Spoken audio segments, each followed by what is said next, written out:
We're going to be getting started here with the session that you're at, which is Moving Beyond, No Child Left Behind. Can you see me okay? No difference, is there? Well, a little, but if I can sit down, I'm great, but I realize that I have a little bit of a challenge when I'm seated, too, for people to see me. I'm Representative Jacqueline Sly, and I'm from South Dakota. I'm in the House of Representatives, and I'm term limited in South Dakota. I've served 8 years, and we have term limits, so then we start thinking, well, what else am I going to do with my life? So I'm here, and we are going to be spending some time talking about moving beyond No Child Left Behind. And we are at really exciting times in our country with changes, exciting like, woo, what was going to happen, or exciting because we know that it's going to be different than what we did before. There's both ways, and I think that this will be a great opportunity for us to start really drilling down and thinking about what's really important in education right now in our country. Yesterday I spent time in a policy workshop that was on working with adults with disabilities and the workforce. And I was on that committee, and we spent yesterday going through the new report. You're going to be getting that, I believe. It's called Work Matters.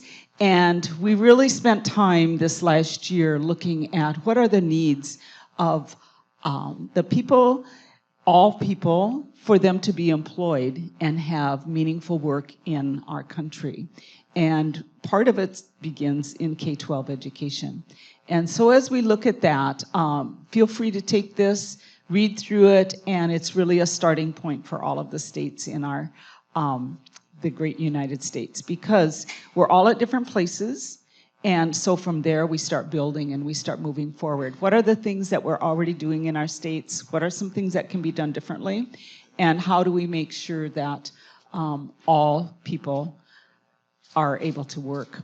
And South Dakota is really fortunate. We have the highest employment rate of adults with disability in the country. We have over 50% that are employed. So we are doing some things great in our state, and this will provide some guidelines for you as state decision makers. And with that, Representative John DeBerry is here with us from Tennessee, and I think you have a few things you want to say. Good morning. I'm John DeBerry Jr. from the state of Tennessee. I serve District 90 in Memphis, an urban district, and we serve in Nashville. Myself and Senator Hale, there in the audience, who is one of my senators, also extremely involved in these issues, education and workforce development issues. We in the state of Tennessee had some tough choices that we had to make. Basically, at some point in time, just to call a spade, you get tired of being on the bottom. You grow weary of the statistics giving a bad light of your state, and we wanted to do better. So we made some tough choices. Some of the choices made under the Bush administration and some under the Obama administration. And we have had to fight each other and stay the course. And because of this, we are changing the landscape in the state of Tennessee as far as education is concerned. But we also understand that we have an unsustainable system to where if we don't train our workforce, if we don't educate folks, if we don't help them get better jobs, we can't build enough jails and hire enough law officers to protect ourselves and make our community a good community. So here again, we have to make some tough choices.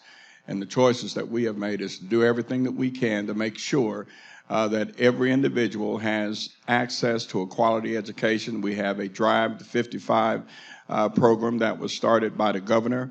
And what we want to do is to change the landscape in the state of Tennessee. So this has been a very good exercise for me as far as me learning and growing, and also for what I can offer to the state of Tennessee as we go through the transitions that we're going through in creating a better state. And at the end of the day, what's the point of us being elected and being an elected and appointed office if we are not affecting the lives of the folks that we serve? And I do hope that these resolutions and the changes that we're going to make and debate over the years will do just that. Thank you. We're going to do the business part first, which is the resolutions, before we start with the speakers today, because then we can get that out of the way, and then we can really be thinking about what's going to be included in the presentations as we're looking at transitioning from the No Child Left Behind into the new ESSA and the impact that will have on us as individuals and as states. So I think the resolutions have been emailed out, right? And does everyone have access to them here in the room? And there's extra copies if someone has come in and they don't have them. We're going to start with the resolution on workforce development for people with disabilities. Imagine me starting that, since I've been spending my last year working on that. With my background, I was a teacher for 37 years, and much of that time was spent in the area of special education.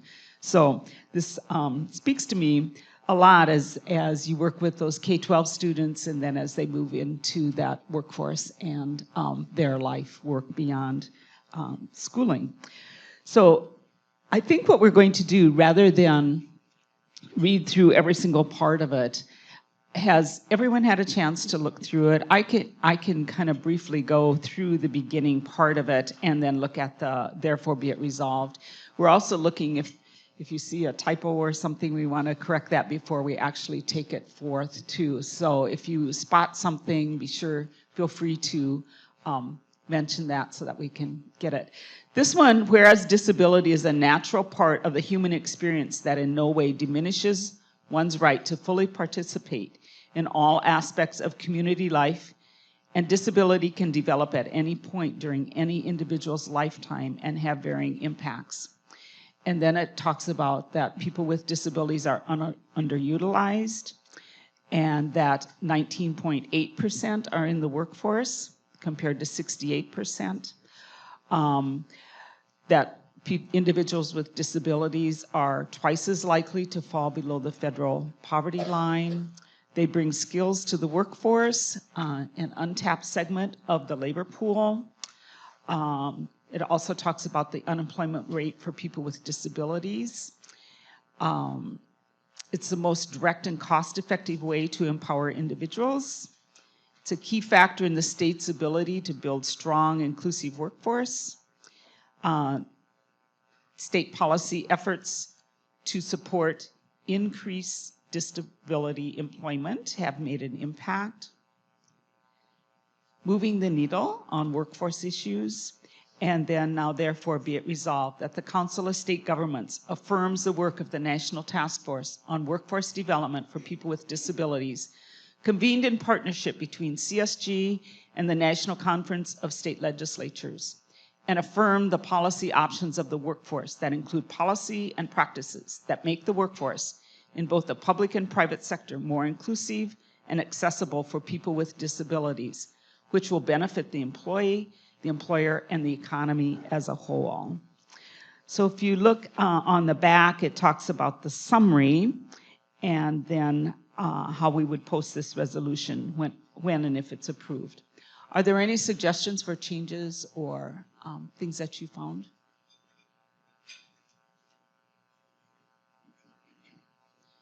If not, then I ask for someone to move approval of this resolution. Second? Okay, it's been moved and seconded that we approve this resolution on workforce development for people with disabilities. Any discussion? All those in favor say aye. Aye. Those opposed? Okay, this resolution will move forward. Representative Berry. Sure. How about if we, is this one work? We want to make sure everybody hears what you have to say. There we go. Mary Broadway has a bill that was considered yesterday and almost not used that is very innovative for those disabilities going into the workforce, and it was deferred.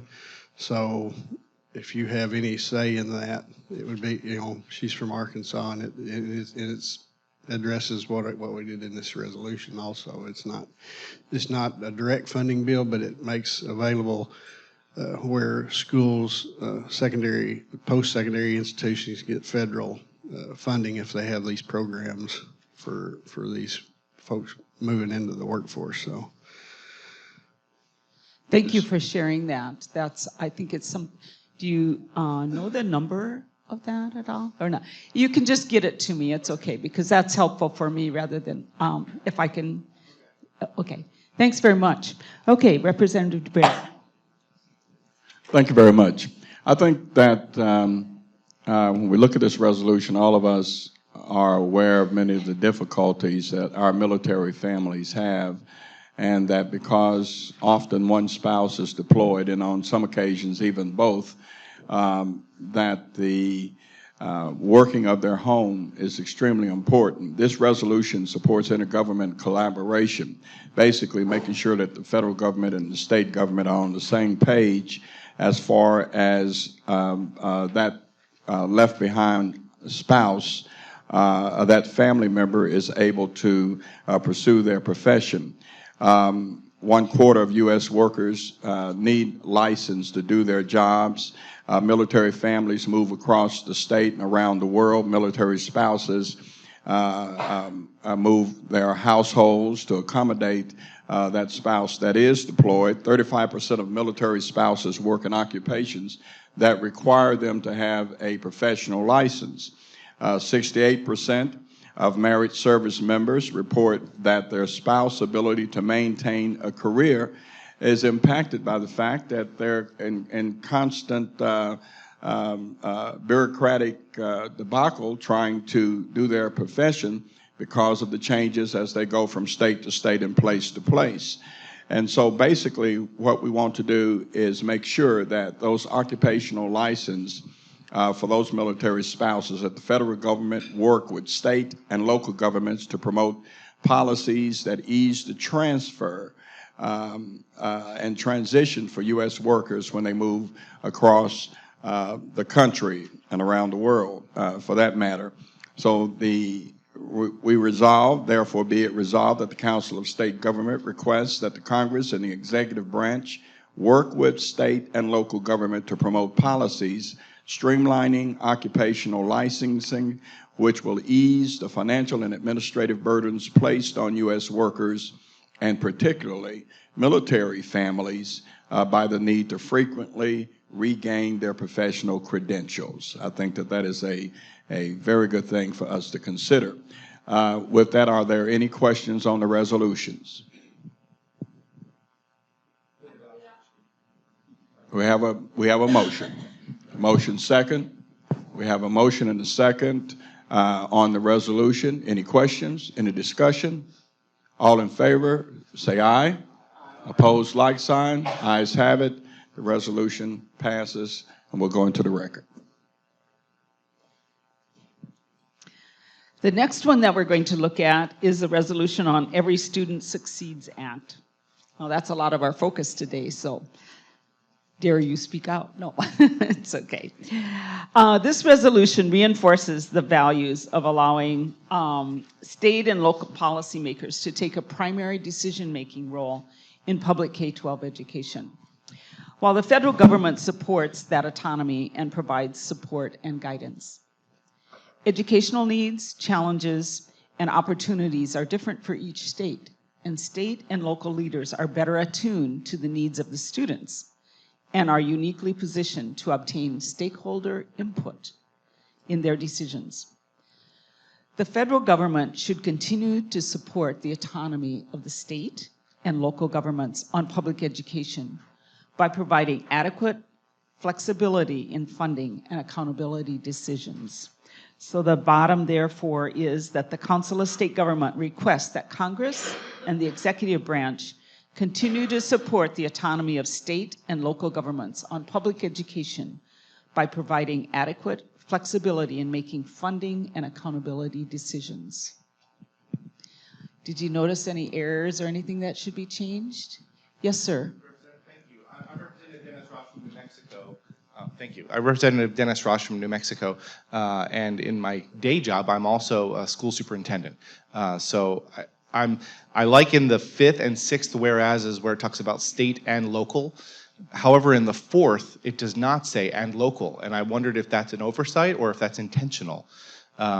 ESSA increases state and local flexibility, perhaps, to help states and local districts pursue equity of opportunity.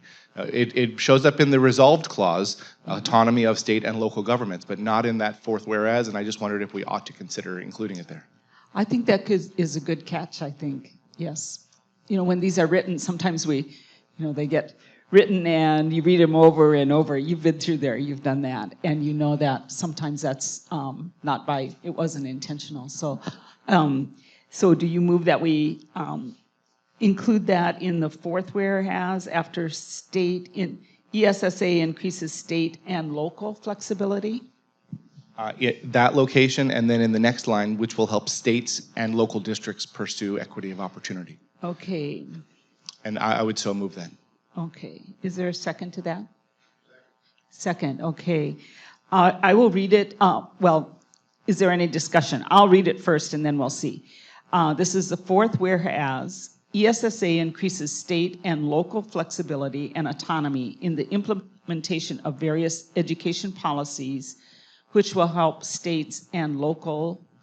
We need states and locals.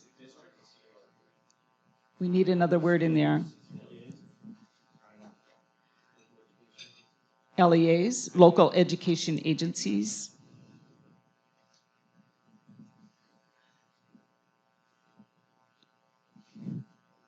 Okay. Let me read it again just to make sure that we have it. 4th whereas down. ESSA increases state and local flexibility and autonomy in the implementation of various education policies, which will help states and local education agencies pursue equity of opportunity. And does that sound okay? Any other discussion with that? Okay, first we will, we've moved the changes, so we will vote on that first, and then we'll move into voting approval of the resolution. So all those in favor of the amendment to the resolution on Every Student Succeeds Act, if you're in favor, say aye. Aye. Those opposed, nay.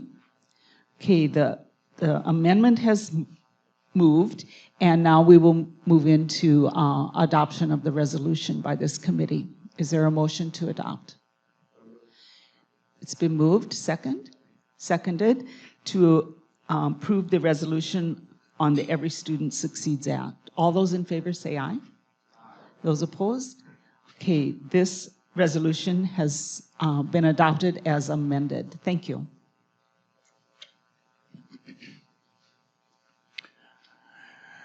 One of the things I remember, and one of the reasons why I'm in public office, is I remember our government and civics classes that we had back in the day when I was going to school. I was very shocked to find out that many of the schools today don't have civic classes, don't talk about government, don't talk about American history in the same way in which we learned. It reminds me of something my dad used to say: we're so busy giving our kids what we didn't have, we forget to give them what we did have. And one of the things we did have was an understanding of why we are America, what makes us America, what keeps us America, and what's important about America. And if we don't train our children of these things, then they get lost, and we have foreign entities recruiting them over the internet because they don't have any allegiance to this country. So I think that this is one of the most important things that we can do, is to make sure that there's a collaboration between the states to see to it that our children understand what's about America and what's good about it, what's unique about it, and why they should pledge their allegiance to it.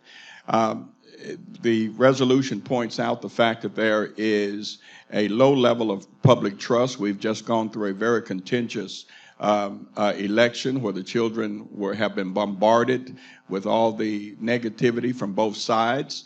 And it would be great if the public schools that has access to their minds, their hearts for so many hours on a daily basis, be one of those conduits where they are taught civics and government and about their own country. We can't simply assume that they know, and the resolution makes that statement, because they don't know unless they are taught. And every state is unique in approaching this, but I think that we have an illiteracy about this nation and this nation's history that is unparalleled during the course of our history. So personally, I consider this a matter of national defense. It is a matter of national urgency, and I am very happy that this resolution has been put forward at this time. The resolution resolves that the Council of State Government requests that the Congress and the executive branch work with state and local governments to facilitate a better understanding of the roles and capabilities of government to assist public K-12 schools in providing quality civics education to all students, and explore how sharing information between states and the federal government can help equip and direct schools on how to best achieve achieve this goal. That is basically what the resolution attempts to do. I think you understand it very well. Are there any questions? Motion has been made. Is there a second? We have a proper second. Any discussion? Senator Hale, you're recognized. We just previously passed the support of autonomy of state and local governments. Would you like to discuss a little bit how this does not conflict with the previous resolution? Well, I think that the idea behind the resolution, Senator, is that we find a way to collaborate. So each state has its autonomy intact as to how they want to approach this goal. And I think the whole idea is that we know what we're trying to do in the state of Tennessee with some of the initiatives we've taken, and that the states simply share and communicate what they're trying to do so that we can take what we're doing on the state level and make it more or less a national initiative. Very good question. Any other questions or discussion? All in favor of adopting the resolution signify by aye. Opposed, like sign. Ayes have it. The resolution is adopted. Okay, the last one. Thanks for bearing with us here. We have an abundance of them here. We are trying to, there's a lot of things going on in education and across the spectrum too. The last resolution is supporting intergovernmental collaboration on Workforce, Innovation, and Opportunity Act. And sometimes we call it an acronym too, and you know what that is. So let's go through it. The resolution reinforces the need for collaboration among and between the federal government and state governments in implementing the Workforce, Innovation, and Opportunity Act. It's a significant change in the public workforce system and requires states to realign workforce development programs to ensure that employment and training programs are coordinated so that job seekers acquire skills that meet employer needs. The program regulations were jointly developed by the U.S. Department of Labor, Education, and require states to develop a state and local unified four-year workforce system strategic plan and develop new data gathering and reporting processes in order to report program performance. The first program year must be submitted in October 2017. The federal government should work with state governments to provide continued support and guidance by encouraging flexibility in development of unified state plans, by providing assistance in collection and submission of performance data, and by consulting with state agencies in reviewing program effectiveness. So the resolve is that the Council of State Governments requests that Congress and federal government agencies work with state governments by providing continued support and guidance in implementing WIOA. CSG also requests that Congress and federal government agencies ensure flexibility in the development of unified state plans and consult with state agencies in reviewing program effectiveness. Any comments or any errors, changes?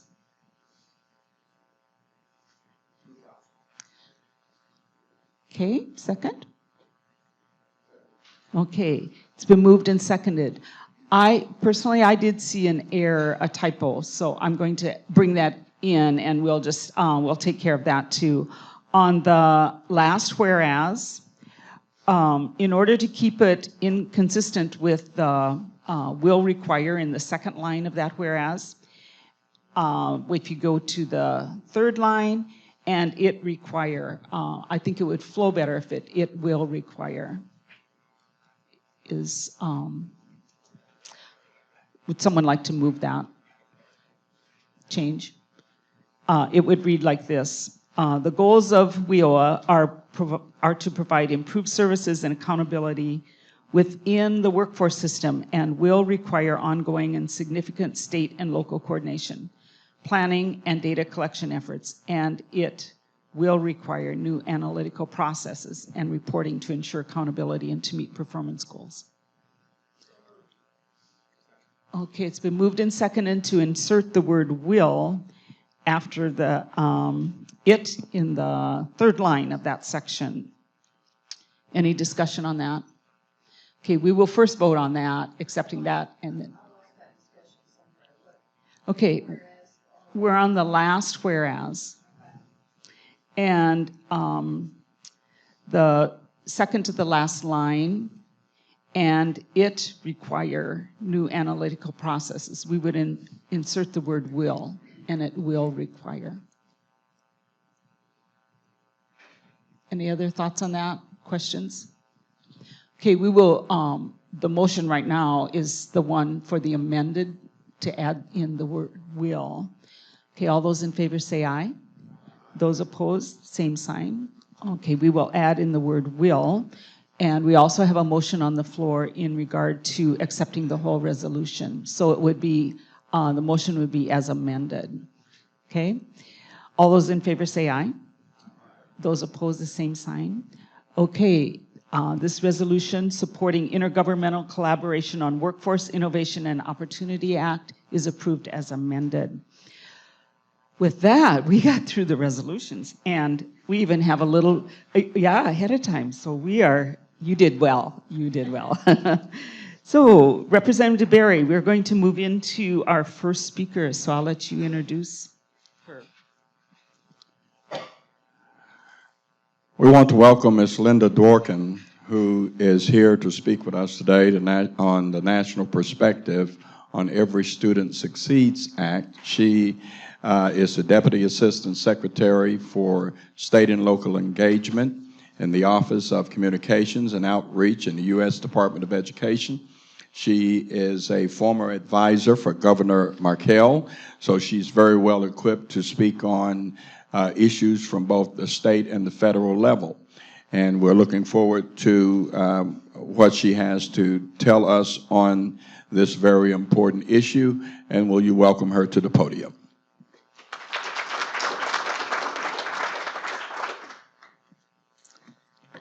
Is this on? Yes. So thank you so much, representatives, and thank you, Elizabeth, for inviting me. I'm honored to be here. So as just mentioned, my name is Lindsay Dworkin. I am a Deputy Assistant Secretary at the department. Before that, I had the much greater honor of being Governor Markell's Education Policy Advisor for 3 glorious years. So my real passion is state work. It's why I went to the department to sort of be a voice for states there and to participate in the implementation of the Every Student Succeeds Act. So I'm thrilled to be here with that perspective. I believe the panel after me is going to sort of go into more details about where we are sort of in the federal education landscape and what the opportunities are for states. But I thought I would give you a sort of 30,000-foot view of the law and some of the opportunities in it, because I think that really, as we look ahead to the next few years, the leadership on education is going to come from the states. So I think it's a really exciting time to be at the state level leading on education. So the Every Student Succeeds Act, as probably most of you know, is the latest reauthorization of the Elementary and Secondary Education Act. It replaces No Child Left Behind, which was the last reauthorization and stood for 14 years. I think it came about, it was sort of this Herculean and amazing feat of Congress. Congress doesn't do very much these days, but they did do this, and I think it represents the fact that there was so much dissatisfaction at almost every level, at the school level, at the district level, at the state level, that No Child Left Behind and the waiver system was just not working for states. So a big consensus that we had to move past that. So I think the law does sort of two big buckets of things. It really shifts the balance of power back to states and local governments to lead this work. But it does leave in place sort of some of this, what my boss calls the civil rights guardrails that are the reason why the Elementary and Secondary Education Act exists in the first place, and really a signal of its history. So the law builds on progress we have made together over recent years. It's a really exciting time sort of in America on education. We have a record high graduation rate. We've had a huge expansion of students in high quality pre-K. We also have 1 million more African American and Hispanic students enrolling in college over the last 8 years. So there's some real achievements. And of course, I don't have to tell you that those achievements have been led at, are the result of work at the state and local levels. So that's all very exciting. I think this law provides the framework for that work to continue. And sort of more specifically, continues to expect that states hold all students to high academic standards and then intervene where students or subgroups of students are struggling. Gives them a lot more flexibility about how to do that, but does continue to expect that states will play that role. It also empowers states. For the first time in a K-12 law, we have contemplation of early childhood education as a piece of that, which is very exciting. And it also empowers states to develop, and districts to develop their own strong systems of school intervention, to really look at local needs and local factors and decide the best way when students are struggling to address that. So law was signed last December. I think we're actually a few days away from the anniversary of the signing of the law, so we're about a year into this. And we at the department have been trying to spend the past year bringing a little bit of clarity and specificity to a law that is a very complicated law and has a lot of dimensions for states. So we started through December, January, February, and held town halls and hosted hundreds and hundreds of meetings and said, what is it that folks are concerned about and need a little more detail on? Where is the law vague? What can we do? And as a result of all those conversations, we issued regulations in sort of 3 areas. The first and kind of the biggest area is on accountability, state plans, and data reporting. The second is around assessments, including the innovative assessment pilot opportunity, which is in the law. And the third is around the requirement that federal funds under Title I be used to supplement and not supplant state and local funds. So we've been through the full notice and comment process on accountability and on assessments, and we've actually released final rules on both of those in the last 2 weeks. We are still, the public comment period has closed on supplement, not supplant, as we call it, and we are still sort of moving ahead, but obviously we are 42 days away from the end of the administration, so we will see, but who's counting? We've also issued guidance. Guidance is non-binding for states, but is often a way for us to say we sit at a vantage point where we see across a lot of what's happening in states, and we can sort of provide examples of best practices, and it can be a resource for particularly departments of education at the state level to go. So we've done that on best practices to support homeless students, to support students in foster care, and to support English language learners. And we are working on doing some guidance around accountability and state plans in particular to continue to fill in some of the gaps. And again, that's non-binding guidance. It's just there to sort of help and be supportive if it can be. So I'm happy to answer specific questions about what's in the regulations and what changed from the draft regulations to the final. I will say we got 21,000 comments on our draft accountability regulations. Yes, we read all of them. We're actually required by law to respond to every comment. So it's been a busy year. But we did take all of those comments very, very seriously, including from some folks in this room who do represent the interests of states. Chris Amundsen, Jess is here, some others commented, and I think really along the lines of the resolution you just passed saying, we don't mind structure and we do want to know what to do here, but we really want the power to stay in the hands of states, and we want maximum flexibility to do good work here. So in particular, between the draft regulations and the final regulations, we made a couple of changes, really in response to what state representatives and state leaders told us they would like to see happen. We delayed the dates for the submission of state plans back to April and September to give everybody more time, which was something that just about everybody asked us to do. We pushed back to 2018-19 the deadline for states to implement their accountability systems and identify schools for intervention and support. The previous deadline had been a year earlier. So particularly, we're hopeful that that will give you all more time to really think through the opportunity to have new indicators in your accountability system that are more representative of a sort of well-rounded education, and we know that that will take some time to develop. We also clarified that the summative rating requirement in the law, the summative rating requirement in accountability systems and in reporting can be just the categories required in the law itself. So in other words, states, I think there was a lot of concern and confusion after our first draft rules came out that every state was going to be required to have an A through F kind of system or give schools a numerical value. That's not true. What we've said is it counts to, will be enough to say we've identified schools for comprehensive support, for targeted support, or not either of those things, which is actually what the statute requires. So there's no new requirement from the department about summative ratings. We've also loosened up a bit the standard for state options for including participation rates, so in statewide assessments as part of accountability systems. So that is a requirement under the law, and we have sort of softened up the standard to give everybody more flexibility. So anyway, I know that I think as I talk to state leaders across the country that folks are most concerned or most interested in what the opportunities are in their accountability systems and how those systems can get beyond math and reading test scores and start to really reflect state visions of a well-rounded education.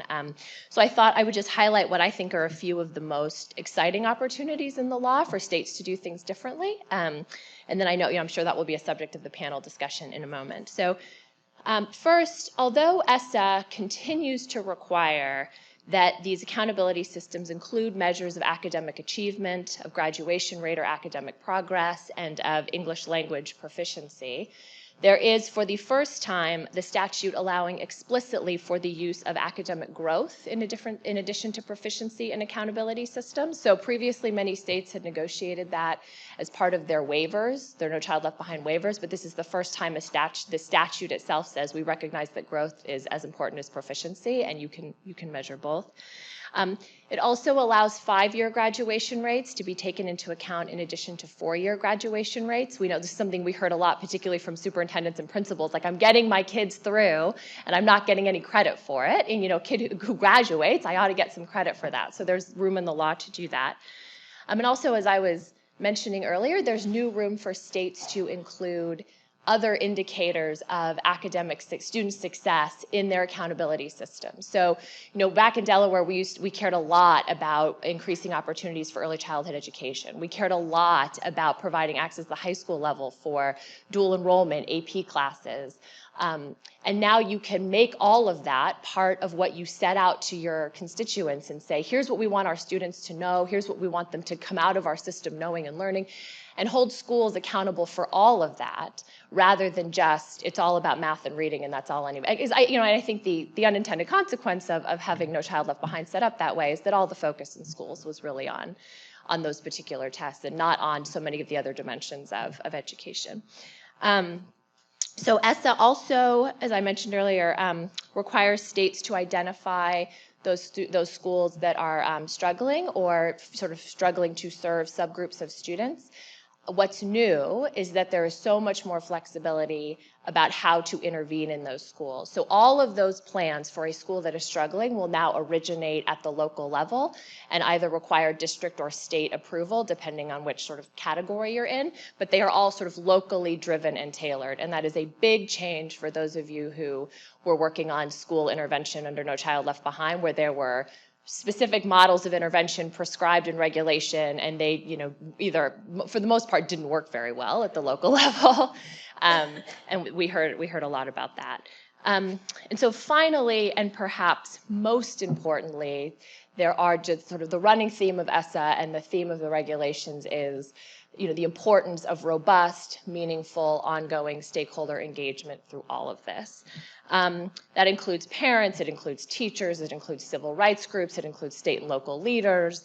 And, as somebody who used to run these processes in the state, they are hard, they are messy, they are often not very fun, but they are so important. And I think we have all seen what happens when, important constituencies don't feel bought into state education policy, and it's just not, I think, a productive way to go forward. So, engagement is not consensus, but it also means it's also not holding a meeting, as I think Chris says. It means really bringing people to the table, letting them keep coming back to the table, and having more than sort of a 24-hour opportunity to review whatever is in the state plan. So I'll close with two thoughts, and then I'm happy to stay afterwards and answer questions, or if I can be of any help to you all. So first, something that my boss often reminds us in the department, and certainly as we were developing the regulations, he said, the origins of the Elementary and Secondary Education Act really are that it is a civil rights law. It was passed in 1965, in the same 3 years as the Voting Rights Act and the Civil Rights Act. So the whole reason that there is a federal role in education is because there was real concern at the federal level, and by Congress actually, that states were not going to were not doing a very good job serving their low-income kids and their minority kids, their students of color. So I think as you go off in the world and implement this law, sort of think about the spirit of the law and why it's here and why we have accountability, from the federal level to the state and then the state level on down. It's to make sure that all really means all and that all of our students are served well. And I think, secondly, there is a lot of uncertainty, obviously now, about what federal education policy is going to look like over the next, in the next administration. But it seems very clear to me that states are going to have the opportunity to really own and to lead on education policy. And that means it's a very exciting time for states, but I hope that's something that states will take very seriously and will continue to make us all very proud. So in my next role, I hope to go on and do work with states on ESSA implementation, and I'm very hopeful that there is enough momentum and there are really, really good folks at states who want to make this law work really well for students. So anyway, thank you very much.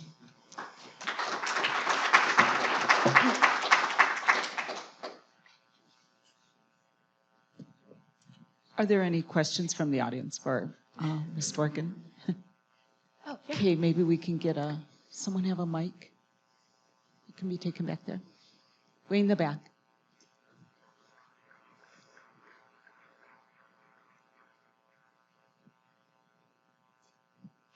Thank you for being here today. Could you speak to also the money that ESSA provides for charter schools? The money that ESSA provides for charter schools. Say more about that. Well, funding that's available for states with having charter school programs. I'm not personally aware of any money that's directly available for charter schools. I'm looking at Jessa and seeing if she...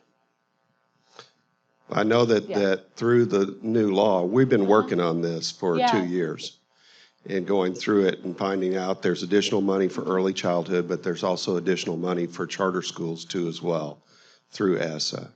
And our concerns, you've addressed some of our concerns in regards to delaying the implementation and delaying the state plan. And we had testimony in our education committee regarding ESSA from the author of the bill, one of the primary authors of the bill. Since we're in Kentucky, I'm Mike Wilson from Kentucky, by the way. And of course, he's been the Secretary of Education, all of that too as well. And in providing and in giving us an overview of that, that was one of the things, because we've not implemented charter schools in our state. We're one of like 7 states that has not. And so we're looking at a pilot program for that. And so that is of interest to us in regards to that. So I was just curious, you might expound on that, but I'm sorry. Yeah, no, not at all. And I'm sorry I don't have a better answer for you. I'm not aware of any special funding in ESSA for charter schools. There may be sort of continuations of some innovation grants and other things that might be used by a state. I'm happy to go back and get you a more specific answer and take cards and everything. But anyway, as you know, lots and lots of states do have charter schools to greater or lesser extent, and certainly there's nothing in the Every Student Succeeds Act that in any way inhibits or prevents or even gives a lot of color to that. I think there are requirements that charter schools be sort of held to the same standards as other traditional public schools, so that they're part of the same accountability system. Anyway, so if that's to the extent that Kentucky does go in that direction, I think all sort of public schools will be under one umbrella. But the specifics on the funding question, I'm happy to look into it and get back to you. Thank you. Yeah, of course. Yeah, thanks, Jess. I have a question about funding in general. Under NCLB, there were very restricted pots of money for certain things, certain activities. And my understanding is under ESSA now, it's much more block granted. How are the expenditures at the local and perhaps at the state level supposed to be reported? Are they required to be reported? Is there accountability for how those dollars are spent? Tell me about that interaction between the feds and the states and locals. Yeah, so I'm not an education funding expert, but with that caveat, I'll say that you're certainly right that there is a vision that, federal funding has historically been really siloed. And I think there's a recognition that that's sort of nuts. That's not the way schools work. That's not the way state districts work. That's not the way states work. Why is the federal funding coming in that form? So there's certainly a vision and new opportunity for states to say, we're going to put together a consolidated state plan. We're going to come to you with a vision of how we want to use Title I dollars and Title II dollars and Title IV dollars and kind of lump it all together and let it all be part of one vision rather than in different pots. So I think the plans can come to the department that way, and I think that's the way we would strongly suggest states start to think about their money and think about their vision. How that translates exactly down at the local level and into reporting, I'm not exactly sure, and there may not be a clear answer to that yet because we're just sort of in uncharted territory. But I think that's an excellent point, that sort of new possibilities of saying, okay, we really shouldn't think about how we support high poverty schools and how we train teachers and train and support teachers and leaders as two totally separate projects with two totally separate funding streams, that should all be part of sort of one common vision. Yeah, of course. Thank you for being here, Ms. Dworkin, and thanks for your work. I hail from Washington State, so very proud to have Senator Murray be instrumental in the passage of ESSA. With respect to the 95% assessment participation rate, can you maybe put some legs on how the regulations address that? Is there any more clarity, flexibility, if any at all? Yeah, so absolutely, thanks. And Senator Murray has been a wonderful partner and obviously a big education leader nationally, so we're pleased to work with her. So the law, ESSA just continues the requirement from No Child Left Behind. The requirement is actually that all students participate in the statewide assessment, but that sort of no accountability action needs to take place unless the state or district falls below 95%. The regulations don't sort of change that. What they do is say they sort of give a list of options to say if the statute requires that states take into account participation rates in their accountability systems. Here are 4 ways you can do that. They are not prescriptive, so these are options but not requirements. And then the final option is states can develop their own sort of, and I think our sort of legal term of art is sufficiently rigorous option to somehow factor in and make sure that participation rates are a meaningful part of accountability systems. So there's a lot of flexibility now for states in what to do.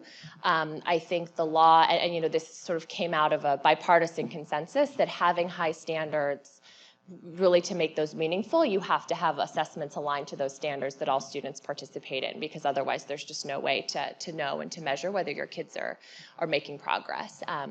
So anyway, I think there's going to be a lot of room for real vision at the state level on this and how to support districts in making progress when they fall below 95%, but the requirement is still there. Yeah, thank you. Yeah, the requirement's in the law, right? We didn't make that up. I think it's commonly perceived that the department has imposed this on the world, and no, it was Congress. And as I always say, it's not me, it's just math. It's just math. You don't get enough numbers if you don't have that. Right. I'd like for you to talk a little bit more about the 5-year graduation rate in reference to IEPs, where that in my district, I have a particular school that has a low graduation rate because they have a lot of students with disabilities, and they incorporate those students into the population, encourage that, and so a lot of parents want their students to be in that particular school. But yet when recruiters look at that particular school district, they say, you don't want to live in this area because of the low graduation rate. We have the diploma that's issued, but then the IEPs a lot of times only receive a certificate of graduation, which doesn't count toward that graduation rate. And I'm not sure this 5-year takes that in accountability. Yeah, so thanks so much for your question. I know this is one that is often, actually I often get from principals. And I will do my best, and Chris was nodding along, maybe you have other information here. But I think, in general, the law still requires that the 4-year graduation rate sort of be the standard and be the baseline in accountability systems, but does allow states to use the 5-year graduation rate in conjunction with the 4-year graduation rate as sort of one of the inputs into measuring whether students are graduating.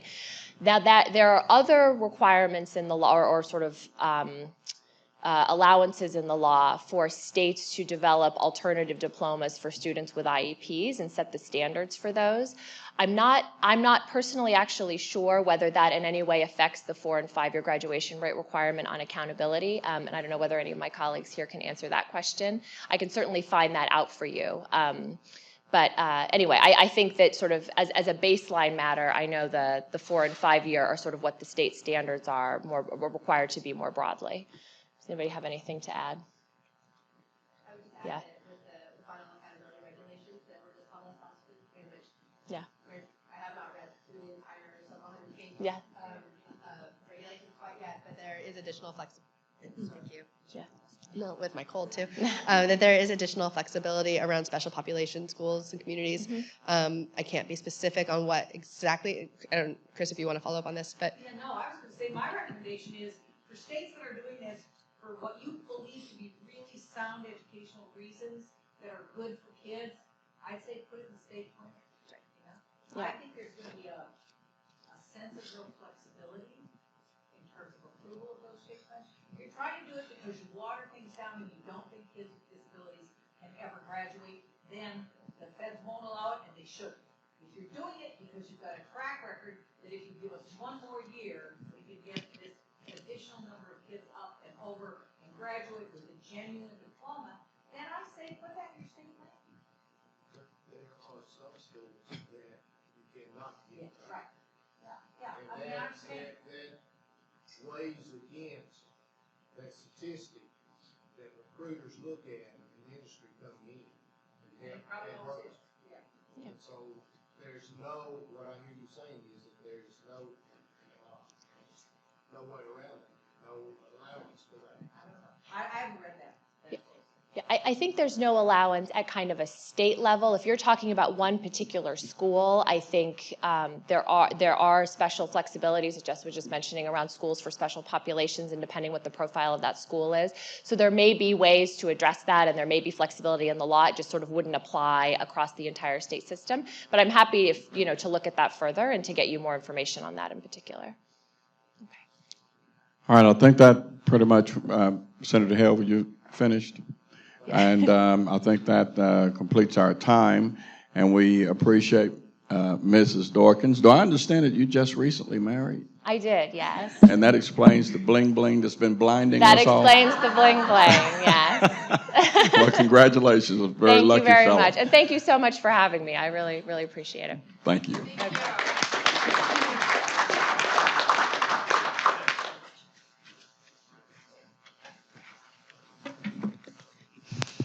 Okay, thank you for that. Boy, I think that really laid it out for us, a great pathway to our panel that we're going to be having here. We're going to be looking at exploring the reauthorization of the ESSA and what it means for us as state leaders, and with that focus on accountability systems and data policy. So as we do that, I'm going to introduce, there'll be 5 people on our panel, and then they will be coming up and being seated right here. And then we have, first of all, Holly Coy, and she will be the moderator for this session. Before joining the Office of Secretary of Education, Holly Coy served as a policy director in Lieutenant Governor Northam's office. Previously to that, she was a director of programs at the Virginia Interfaith Center for Public Policy and worked in the Governmental Affairs Office for the American Bar Association of Capacities. We welcome her to come up, and then we will go into Jessa Walker is the next one that I'll introduce. And Jessa is the Senior Federal Relations Associate at the Council of Chief State School Officers. Often we call it CCSSO. That's almost easier to say than Council of Chief State School Officers. It's a nonpartisan, nationwide nonprofit organization of public officials who head departments of elementary and secondary education in the United States, the District of Columbia, Department of Defense Education Activity, and 5 U.S. extra-state jurisdictions. CCSSO provides leadership, advocacy, and technical assistance on major educational issues. Next, we have Sharmila Mann, and she serves as a director of the K-12 Institute at the Education Commission of the States. Ms. Mann sets the strategic direction for the Institute and guides the team's priorities in policy and research. She has more than 15 years of education policy experience, including 10 years at the State Higher Education Executive Officers Association, engaging with policymakers, funders, and national associations. And then we have Kristen Amundsen. She's the president and CEO of the National Association of State Boards of Education, also known as NASBE. We always need an acronym. I think military and education are probably the worst or the best.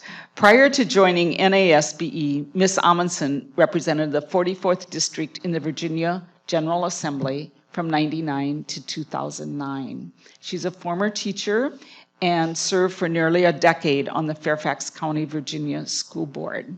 She frequently writes on education issues and has been published in the Washington Post and the Richmond Times-Dispatch.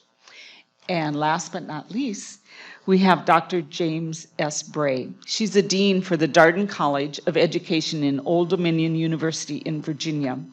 She was named as Teacher of the Year in 2008, and she was twice appointed by Governor of Pennsylvania to serve as commissioner on the Pennsylvania Professional Standards and Practices Commission. On the national level, Dr. Bray is a current chair of the American Association for College of Teacher Education. And I was just thinking while I was reading, I should be able to just go down the line and use the acronym for each one of yours and just spew it off, right? And we would have been done a long time ago. But that isn't the case. So I do welcome you, and we just appreciate them taking time to be able to come and share a little deeper dive on moving beyond No Child Left Behind as we look at the implementation of ESSA. And I will move my card out of the way. So go ahead. Well, thank you so much for those kind introductions. Good morning, everyone. My name is Holly Coy. I currently serve as the Deputy Secretary of Education here in the Commonwealth, and my portfolio includes both early learning and K-12. And it's a pleasure to be here with everyone.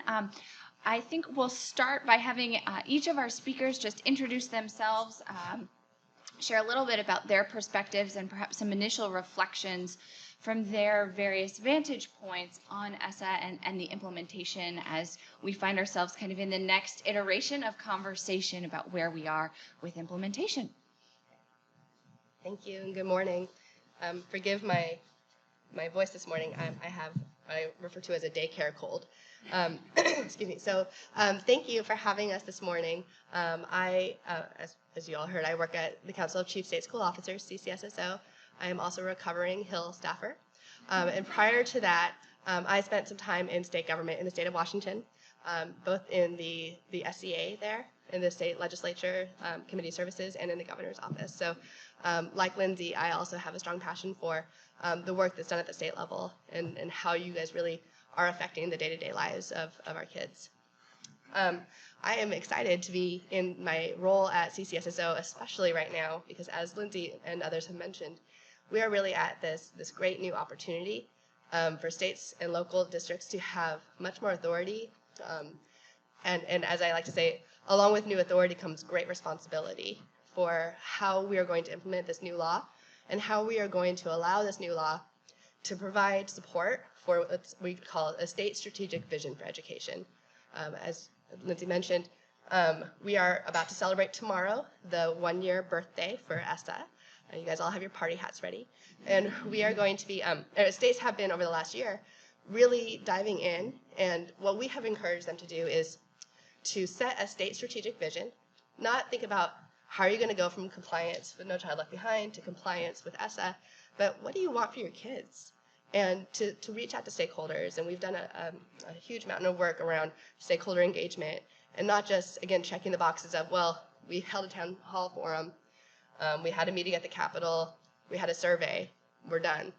We've been really explicit about making sure that you're developing relationships and providing feedback loops so that everybody has an opportunity to talk about what do you want for the kids, for the schools, for the teachers, for the leaders, for the districts in your state.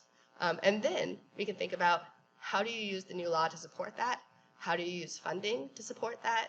But you have to start with that vision so that we can move away from compliance-driven and really think of this as a great new opportunity for states. So I have a lot more to share about what that vision means, how states are going to be using this new law, what we've been doing around stakeholder engagement. I also would love to follow up on some of the questions I heard around charter schools and funding streams, but I will allow the rest of the panel to introduce themselves, and then we can dig in.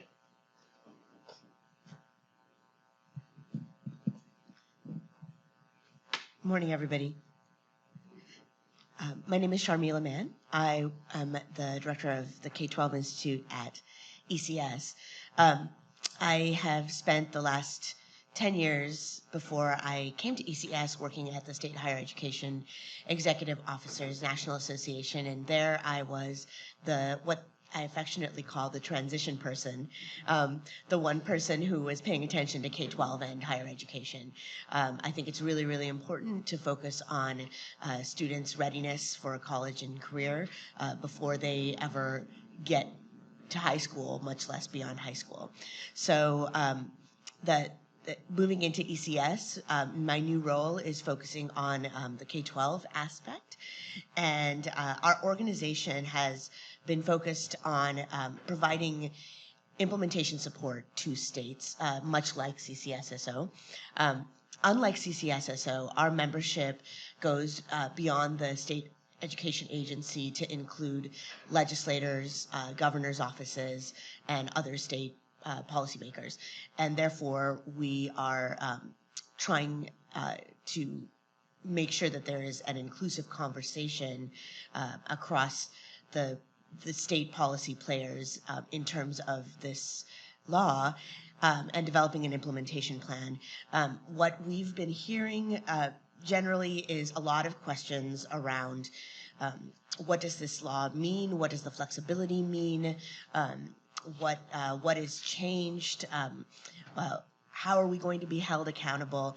And I think that a lot of this comes from the fact that states are, I'm going to echo my colleagues' comments here in that states are coming from a very compliance mentality, because for the last 15 years, which is way longer than ESSA was ever supposed to go without a reauthorization, NCLB has been very, very prescriptive in a lot of ways.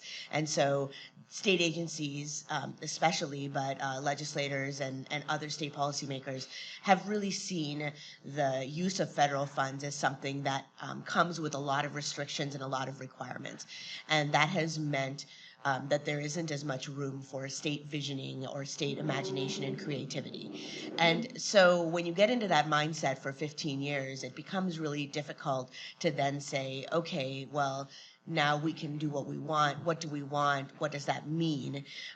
So we've been trying to guide states in in a lot of the same ways that CCSSO has, which is to say, look, the stakeholder engagement needs to be not only more than a meeting, but more than a conversation where you say, here's our plan, what do you think? Instead, to really come from that vision standpoint and use that as the mechanism to build that stakeholder engagement, to say, let's develop a let's develop a state vision across all of our policy players and across all of our constituencies, including students and parents and teachers.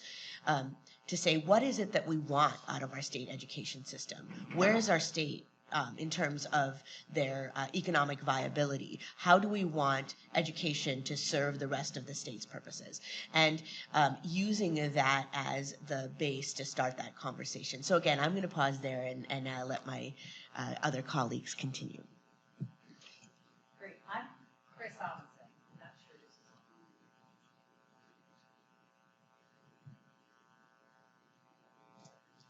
All right, there we go.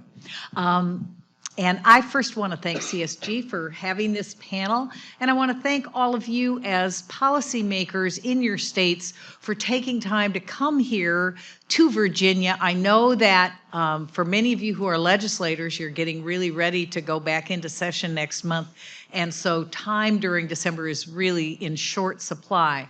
I just will add this one little thing that I'm sure the governor may have told you last night, but please remember while you're here that part of our local school funding formula is dependent on sales tax. So when you're shopping, remember you're really just doing it for the children. So thank you all for that. I do now represent the state boards of education in 47 states and several territories. It is the State Board of Education that provides really the citizen voice in education policy. Generally, they have day jobs, they are volunteers, they get maybe mileage if they're lucky. So these are people who are really committed to improving public education at the state policy level. And we're finding that the Every Student Succeeds Act offers great opportunities, I think, to states. I call it sometimes the Spider-Man rule. With great responsibility, with great power comes great responsibility. So we're reminding states that you no longer have to say, Mother, may I? But there are some things that I think are really required in the law, and you'll hear it from us over and over again. The first of them is the commitment to equity.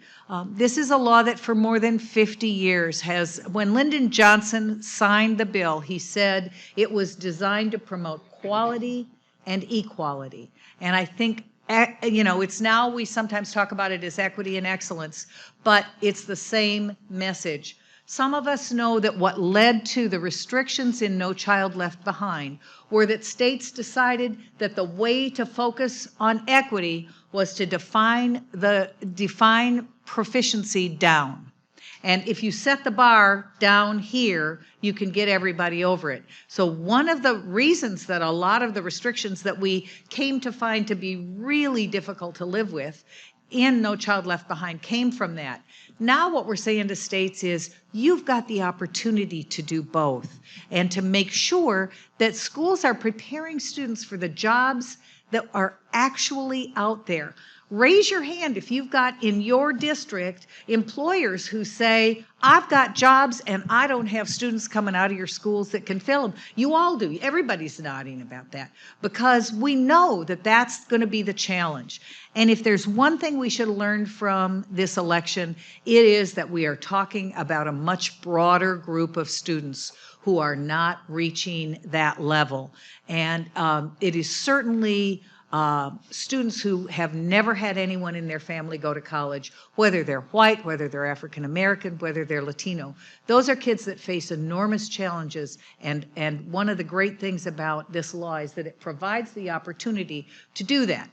I will only say that stakeholder engagement and a really broad involvement of people both before you write your plans and then after they're submitted. And some of your states, I will just right now call out Washington State as having done an exemplary job of involving people across the state. Also, Kansas has just been a rock star in this endeavor. And that's going to be one of the ways that you hold school, hold things accountable so that we keep standards high and also work to help every student succeed. So with that, I will look forward to a conversation with, I'll tell you that the pre-call, we always have a pre-call before we do these panels. And it was like, I thought, God, those women are really smart. I better up my game. So.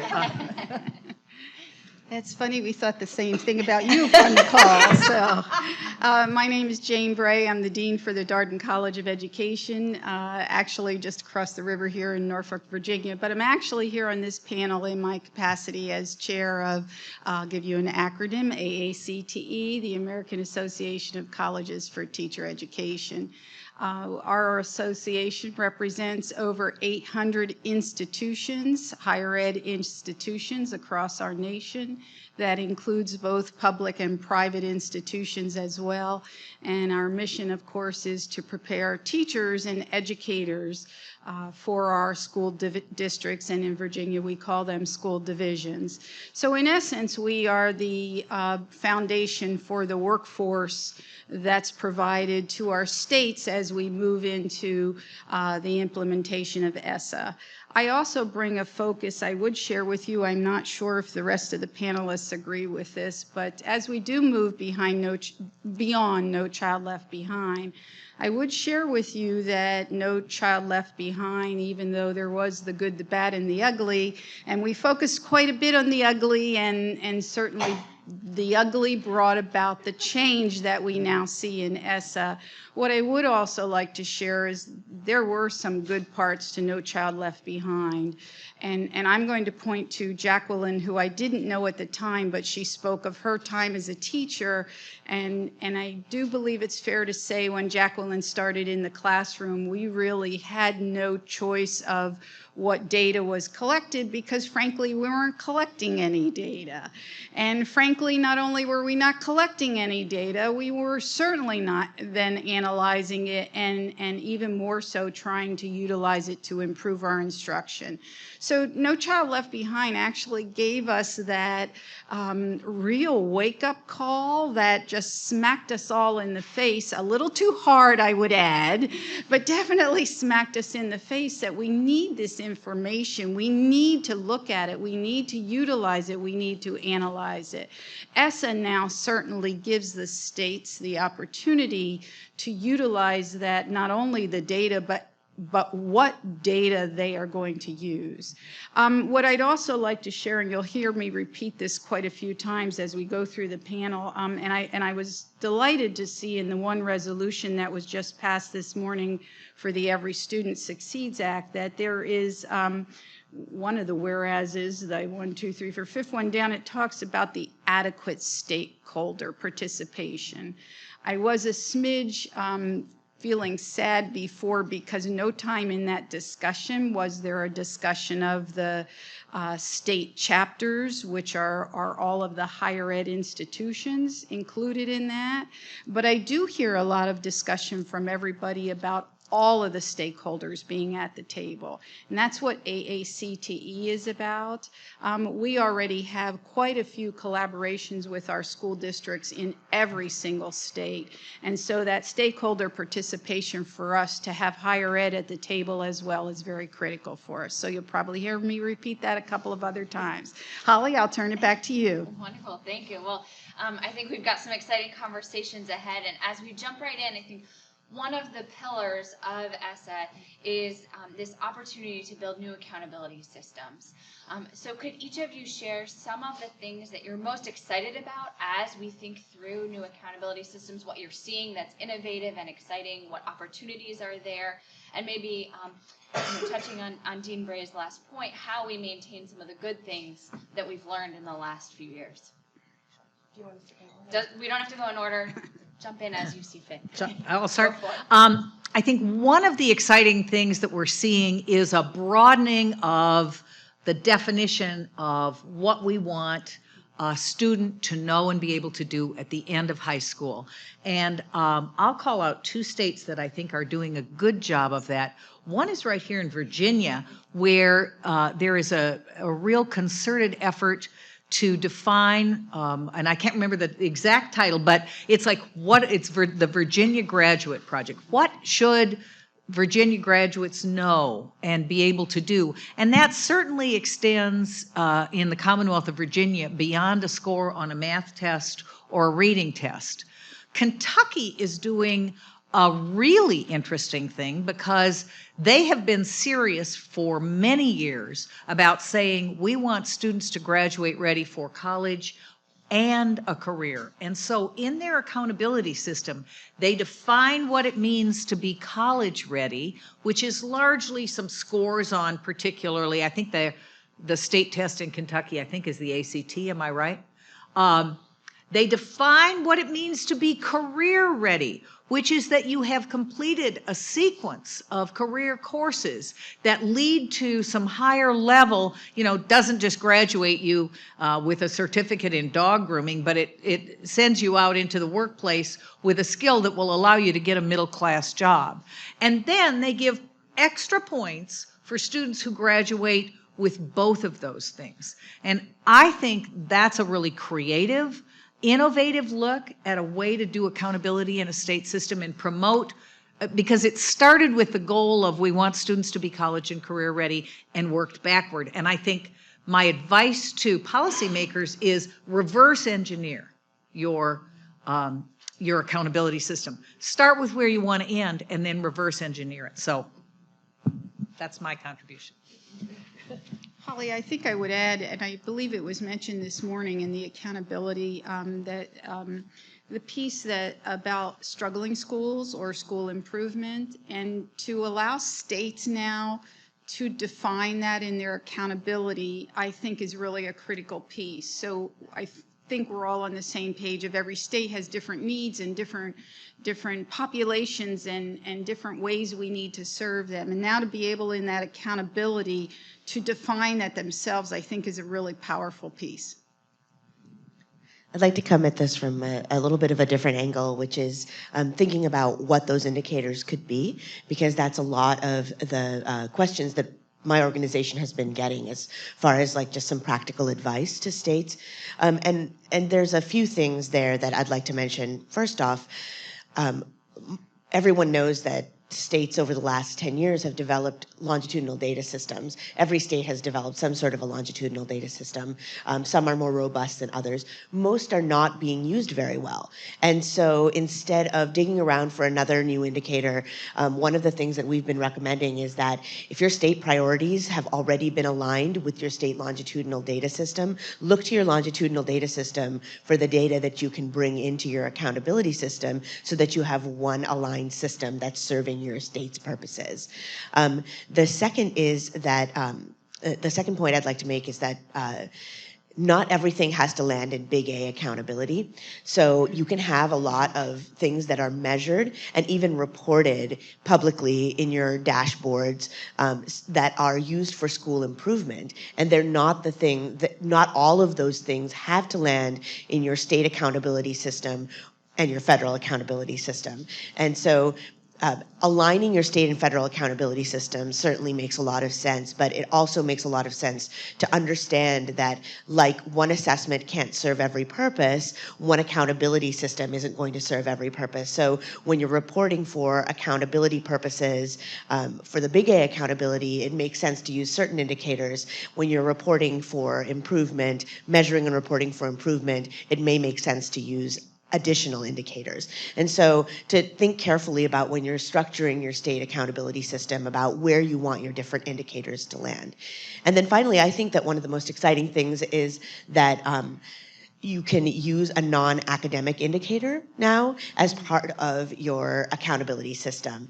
But the frustration that a lot of states have had is that they've had trouble identifying things that are really comparable statewide, that are reliable and valid and pass all the tests that we want an indicator to pass in order to be part of our accountability system.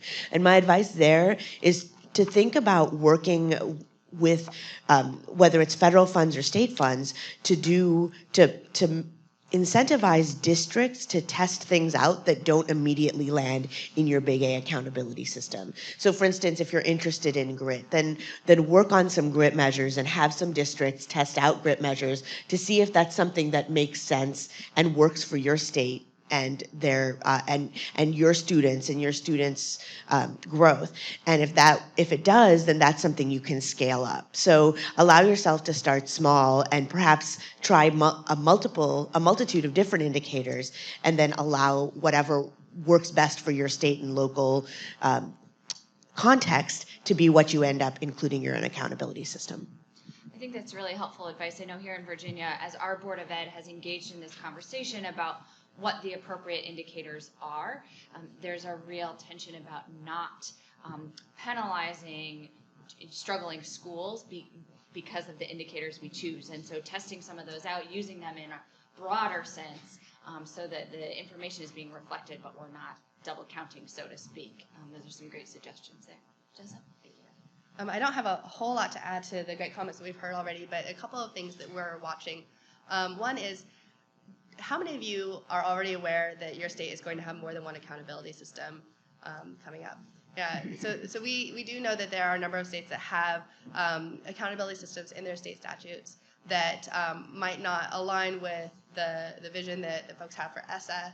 And so we're working with states also to think about how to align those, or how to kind of manage having multi systems in their states. And so that's certainly something that I wanted to flag in terms of there are still some things that are going to be tying us to what states are doing, but really wanting to think about how to be innovative moving forward.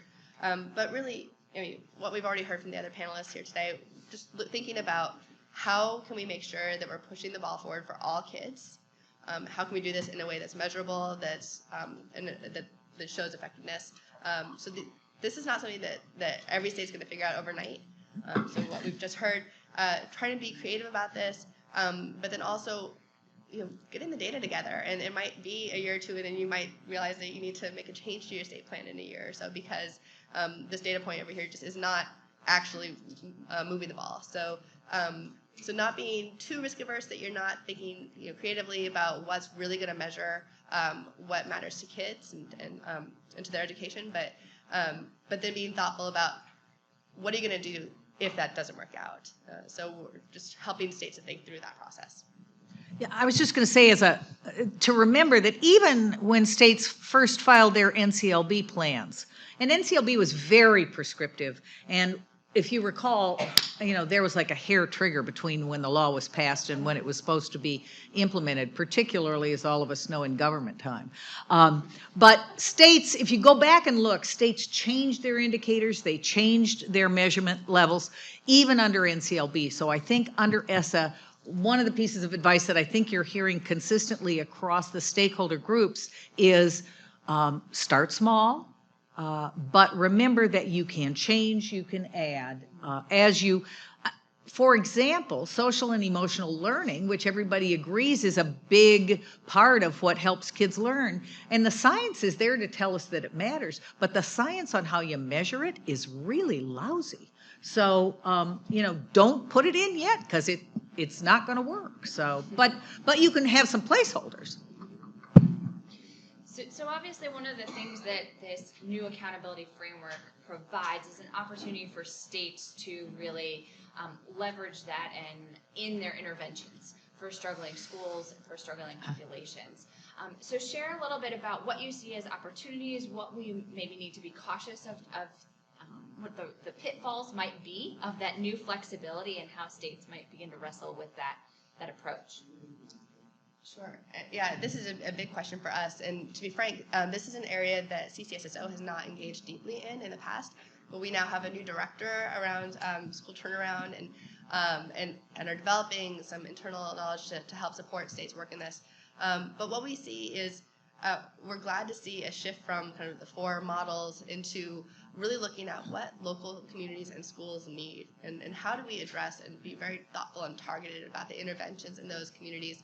So the state role in this is going to shift as well, where a lot of the work that states will be doing will be supporting districts in this work and helping them to think about, okay, what did the evidence say, and what is working in other communities like ours or with similarities to ours.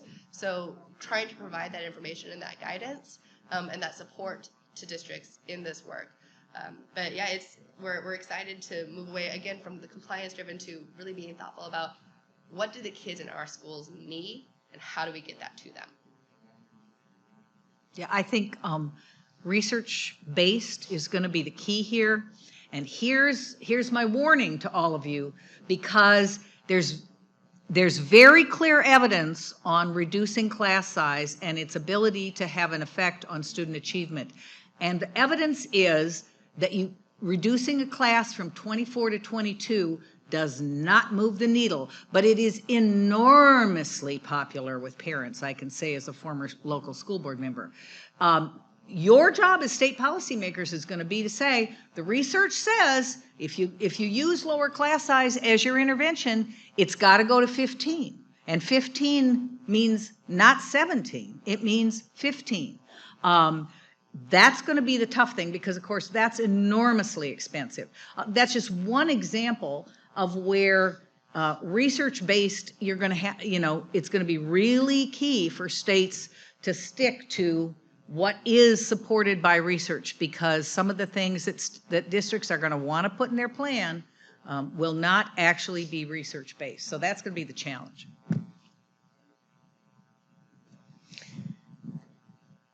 I guess I'll talk a little bit about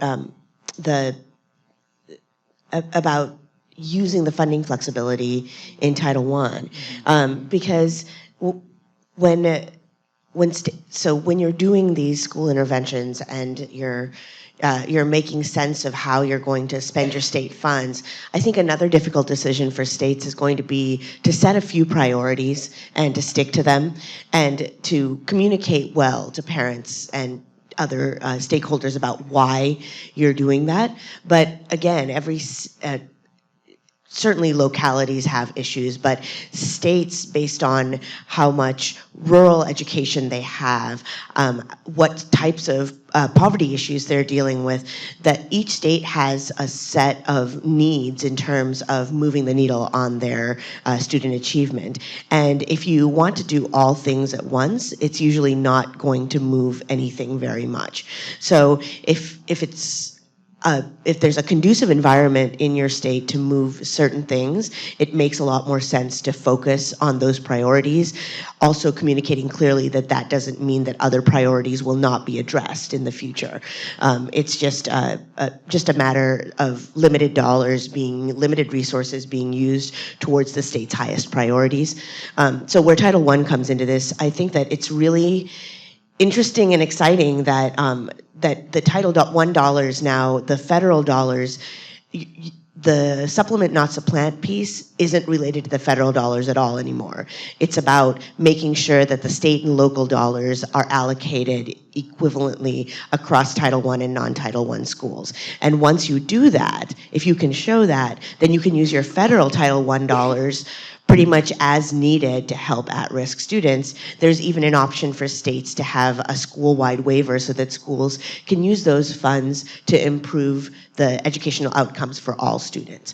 And so that's a space where applying those dollars in a way that makes sense for the state's priorities would be really helpful. Holly, with your permission, can I stay on the funding issue for a moment? So there's a yin and the yang of the funding that that ESSA brings, particularly with the Title II Part A funds.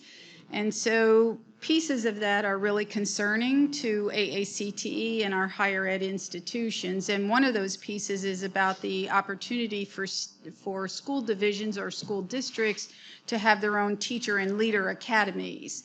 And that's a real problem for, again, children in mostly the urban areas and those who are from poverty-stricken areas. And we're really concerned that that will open the door, ESSA will crack the door open then for states perhaps not to have really well prepared teachers in those classrooms. there is the yin and the yang of that, though. We are also aware, if you aren't, there's some really fabulous data coming out of where it's been out. It's a longitudinal study for years and years from UCLA's Cooperative Institutional Research Program, and that talks about the recruitment of teachers. And so from the higher ed perspective, back in the 1970s, I know some of you weren't born then, but back in the 1970s, they started a study where they looked at all of the incoming freshmen in all institutions across the entire nation, and they took the percentage of those who were interested in going into a profession of education in some manner. And at that time, it was 11% of all incoming freshmen. And that number stayed pretty steady. In the 1990s, it was felt at only 10%. In 2000, that percentage went back up to 11%. Any ideas for 2016? Close. Somebody said 5%. It's 4.2%. So right off the bat, we don't have, if we're going to talk about workforce development, at least for schools, right off the bat, we're way behind the 8 ball. And then the other piece, if you all haven't seen the information coming out of Stanford from the Learning Policy Institute, I would urge you to go to that website. They have a wonderful website, and you can click, they have the map of the United States. You can click on your state. And what they've done is a great deal of in-depth study about the teacher attractiveness for your state. And it would be really interesting, I think, for all states to understand whether or not your state, or not whether or not, how attractive your state actually is in comparison to other states. So I'm going back to the funding piece. There's a little bit of flexibility with the funding for the recruitment and retention of teachers, as well as academies for teachers and leaders, but it's a real yin and the yang again of good and bad. Holly? Mm-hmm. And that really resonates because, here in Virginia, we're obviously struggling with our teacher shortage, and we're not alone in that. I'm sure that resonates with many of you as well. So beyond the funding, I'm curious to hear if others of you have heard about states kind of leveraging new flexibility more generally to address some of the teacher shortage issues that we're all facing. So I'd like to answer that in 2 parts. I want to talk both not specific to teachers, and then I'd like to talk about that a little bit as well. But one of the things that we've really been driving home with states is that along with this greater flexibility within the statute, just overall, we've been trying to encourage states to do is when you set that state strategic vision, then think about how to match the law with what you're doing, but also how to find the funding for what you're doing. We're trying to de-silo. A lot of states have, within their SEAs, have their Title I office, their Title II office, and their Title III, and so on. And they're not always talking to each other. They're not always talking to each other within their own offices, their own teams. And so really trying to move away from, and this goes back to the consolidated state plan comments that Lindsay made earlier. For us, moving forward, a consolidated state plan is no longer stapling your plans from each of your titles together and handing that in. It really is thinking much more thematically about, here are the goals that we have, and here are the ways we're going to weave and blend and braid and all those great terms. The funds that we have available to us, both federal, state, local, philanthropic, and so on, how we're going to meet those goals. And that really, I think, is going to move us forward in a way that the thinking siloed has not. And so we're encouraged by that, and we're really supportive of that. I also want to touch base really quickly on the charter schools question that came up earlier. I think that some of the confusion around that earlier was that so the charter schools funding is not new funding. It was established under No Child Left Behind. However, again, in thinking now about, and this is not specific to ESSA because we have seen guidance from the department over the last couple of years around school-wide funding and so on, and thinking about how to direct funds in a much more comprehensive and thoughtful way and not just so targeted to specific issues that maybe don't meet the needs of your schools and your kids. And so what I'm sure that you heard from the chairman when he came to visit your state a couple months ago is, again, stepping back and thinking about what do your kids need, and then finding those funds within the law, provided by the law, to be able to move forward on that. So I know that he in particular, as others are very excited about what this could mean for high-quality charters moving forward, even if it's not a new program. So sorry about the confusion on that earlier. And then briefly on, I'll skip supplement not supplant for now.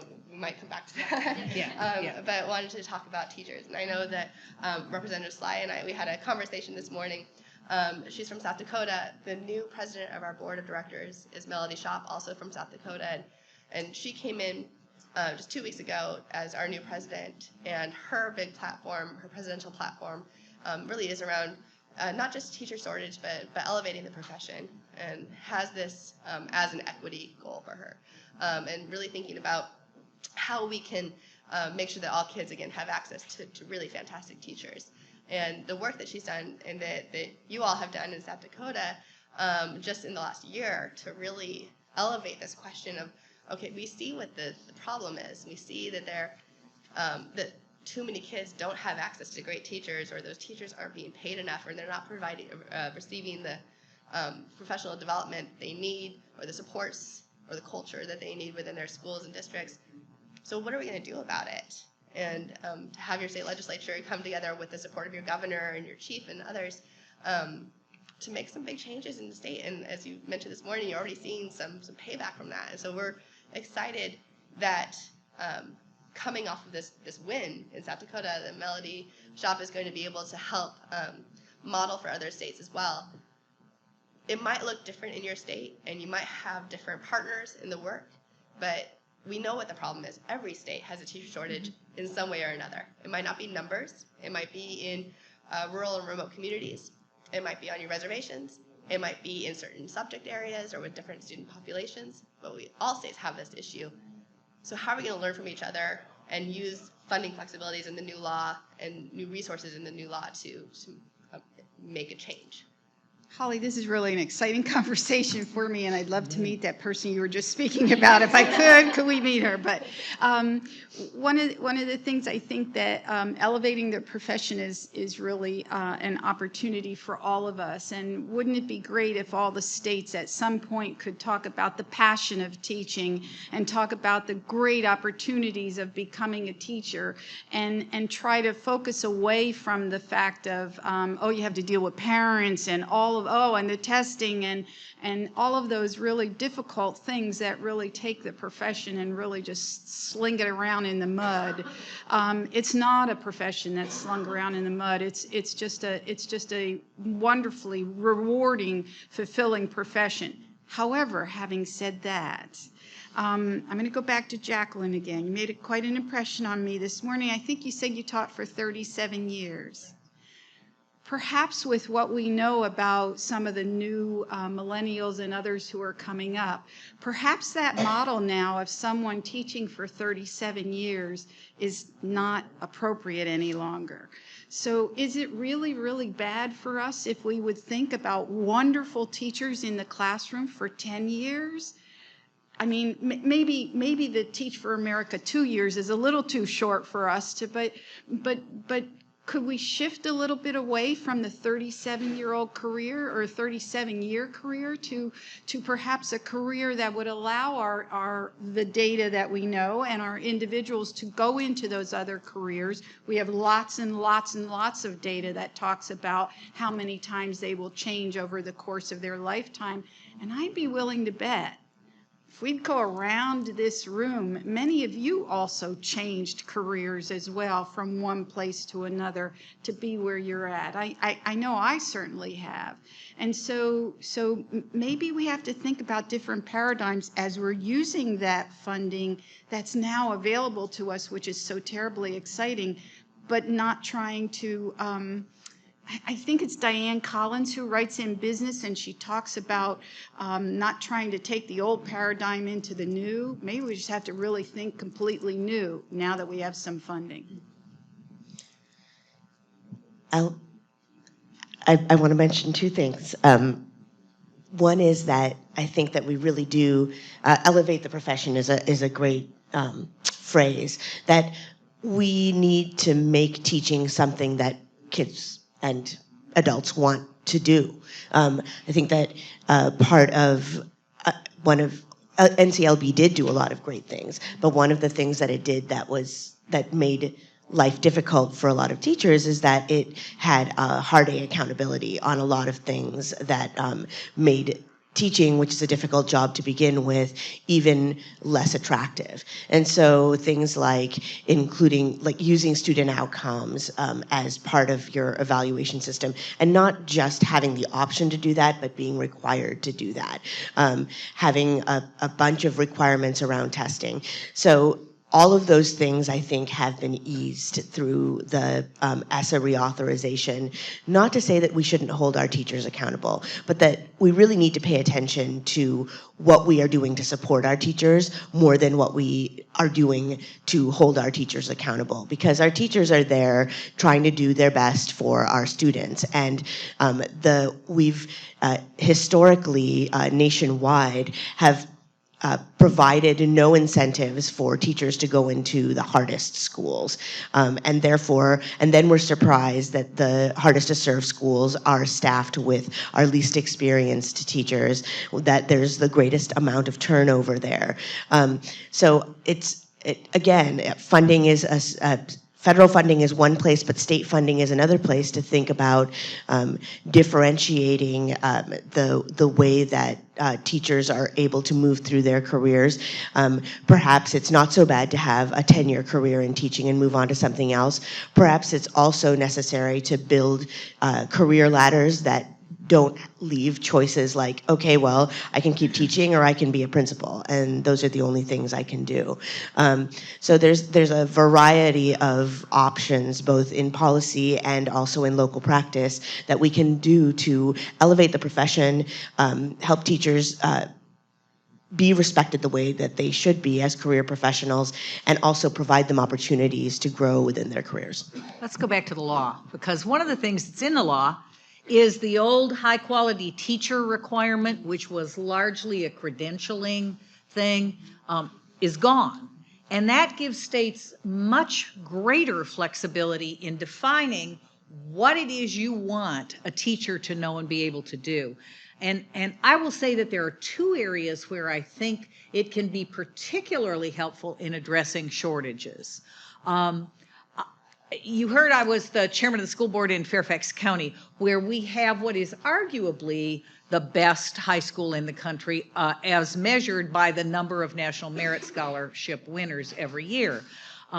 Now, that's Thomas Jefferson High School for Science and Technology. That was also the high school that every single year has had the greatest number of waiver requests. We would get some PhD research guy to come in and teach one of those molecular biology classes that 7 people in the country could teach, and the only kids who could take it in high school were all at that high school, right? And they didn't have some damn bulletin boards class, and so we couldn't get them certified. That goes away now. But where I think you will really be able to use that is, one, in your career in tech, where you've got a practitioner, somebody who was a carpenter, an electrician, now can come into your schools and really teach these kids what they need to know. That's one great benefit. Use it there. The second place that I really see this as being particularly helpful will be in the arts fields, where, again, you can bring in people who have life experience as actors, as dancers, as choreographers, and bring them into your schools and use them. And you don't have to jump through the hoops that we always had to at TJ. Well, we just had one person who came down and camped in the department, in August to get our people so they could be, temporarily certified, and we'd promise them that really we would make sure they got the bulletin board knowledge. Thank you for that. So I think we ended up on this conversation about elevating the profession, kind of out of a conversation about the funding flexibility and the new format. And so I want to return to that. Beyond kind of aligning with the state's new visions and figuring out how to let the vision drive the funding, what specific things are you all seeing states innovate with? What do you see as the most kind of valuable opportunities that are out there for some state to take advantage of if they get really creative? Specifically funding or other stuff? I was thinking funding, but if you have other ideas, I'm sure we'd love to hear those too. Okay. Well, I actually, I can't answer this question for you yet, because we don't want the states to have that answer for us yet because we don't think they're done asking their stakeholders. Right. And so this is an area where we can provide guidance and we can be their cheerleaders for being innovative and thoughtful, but we don't want to guide them in a way that might be contrary to what the stakeholders in their states have in mind as well. That's good advice. I totally agree. I wanted to touch a little bit on the assessment flexibility because we haven't talked about that yet. I think an exciting opportunity is that there's room in the assessment arena, not just in the innovative assessment pilot, which we've not focused as much on because it's only going to be 7 states, but for all states, in that first, the inclusion of growth measures, as Lindsay mentioned, as well as proficiency. Secondly, that this comes with the caveat of, you should be paying attention to what these assessments are meant to do, but there is a space to use, to roll up interim assessments and use them instead of summative assessments. There's space for flexibility in the high school assessment, to use a college readiness measure if that's the space where your state accountability would like to go. But also in general to use more performance assessments, to use computer-based assessments, to do a lot of the things that are being done as innovative assessment practices that are that instead of having to hide those things, now you can be really open about using them as being innovative practices to move the state's accountability system forward. Because in the end, assessment is going to be the core of your accountability system, whether you're talking about assessment of educational outcomes, of growth, or of non-academic factors. So thinking hard about what those pieces of assessment are, whether they work for the outcomes. And again, going back to the vision, I mean, not just setting a vision, but making your assessments work for your vision. If your vision is that you want to make sure that more low-income kids are going to college, then what is an assessment that actually pushes you in that direction? If your vision is that more of all students are reaching grade level, reaching reading proficiency by grade level at 3rd grade, what's the assessment there? And do you want to only assess at 3rd grade, or are there things that you want to assess in kindergarten and 1st grade so that you can do some early intervention? So asking questions based on your state priorities, I think, is the way to think about setting up your assessment system. Holly, I would agree with Jessa as well. In preparation for coming here today, AACTE has the wonderful network of state chapters. And so I took the opportunity to contact all of the state chapters, and I gave them 3 questions to answer about ESSA, and thought they could do my homework for me. But anyhow, the states right now, from what came back to me, not all of them responded, but from what I did get back, they're all over the board. So some of them are really far down in the collaborative process, and some have, Delaware, for example, has a document already that's pretty well, maybe not finished, but pretty close to finished. Others came back and responded to me that they haven't even had meetings yet. So it's really all over the board right now. One state that's doing an interesting thing with their state plan, I think, is Illinois, where not only have they been very committed to meeting around the state with, and of course Illinois has Chicago and then the rest of the state, which is with very, very different sets of educational needs. One of the things they're doing is releasing their plan in sections, and then because they know that not every parent, I mean, you all have read those things, right? You know what they're like. It's like what you read, what you used to read as a state legislator at night when you couldn't go to sleep. So they're releasing what they're calling reader's guides, which is just the short highlights. I imagine there are plenty of legislators who are going to be relying on those reader's guides as well. But I think that's just, that doesn't cost you, other than a little bit of staff time, that doesn't cost you any money, but that is a great way to really increase, I think, public awareness of the things that you are doing.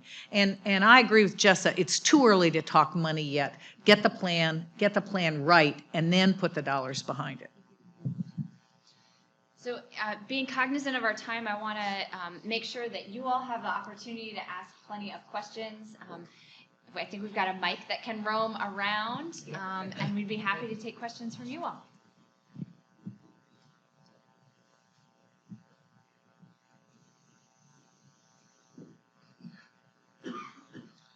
Blake Johnson from Arkansas. My mother is a retired teacher of 37 years. And that's a very respectable thing, because I was going to go into coaching and teaching, and I decided I better change occupations whenever I was in college, because I thought I would be in prison if I did not. I now farm, so I come from a little different perspective. The accountability measures that I hear, this is my first term. I've been to a couple of meetings. I always hear about the teacher accountabilities, the district's accountabilities, but never, hardly ever, discussion on student and parent accountability and discipline. If you want your teachers, which we train and spend a lot, and they spend a lot of money on, have loans to be retained as states, we need to help those teachers in that discipline aspect. I feel like that will be a big help in teacher retention, and 10 years is pitiful. If my mom and some of the other retired teachers would say, if that's our goal, and that was discussed as a panel, that's sad, to not want to do something for more than 10 years. Whenever I feel like I was called to farm, and I wasn't going to put a 10-year limit on that. I've been farming for over 20 years independently, and I don't think my mother would have ever said, I'm going into this for a 10-year period. But there was a vast difference between when she began and when she ended her career, and how much support she had from the districts. And if we can help that on a state level, I think that should be a priority, to retain those teachers. If y'all wanted to address that, I sure would like to hear it. Well, I think there's some real concentrated money in the law that you can use for teacher training. I think is it an additional, you can take 7%, I think, off the top of your state plan. And one of the things that we actually know, back to our evidence-based plans, one of the things that actually does work is job-embedded professional learning. It works not only in terms of improving the quality of teachers, but also in helping teachers feel supported, feel more successful, and thus stay in the classroom. So I think that's one thing that states should very much do, is take a serious look at how you allocate those dollars that you can use, that you have the flexibility to use, to focus on, and not the kind of drive-by professional development classes. Ask teachers about most of the professional development that they get, and they all have a story, and then they all start laughing and they fall on the floor.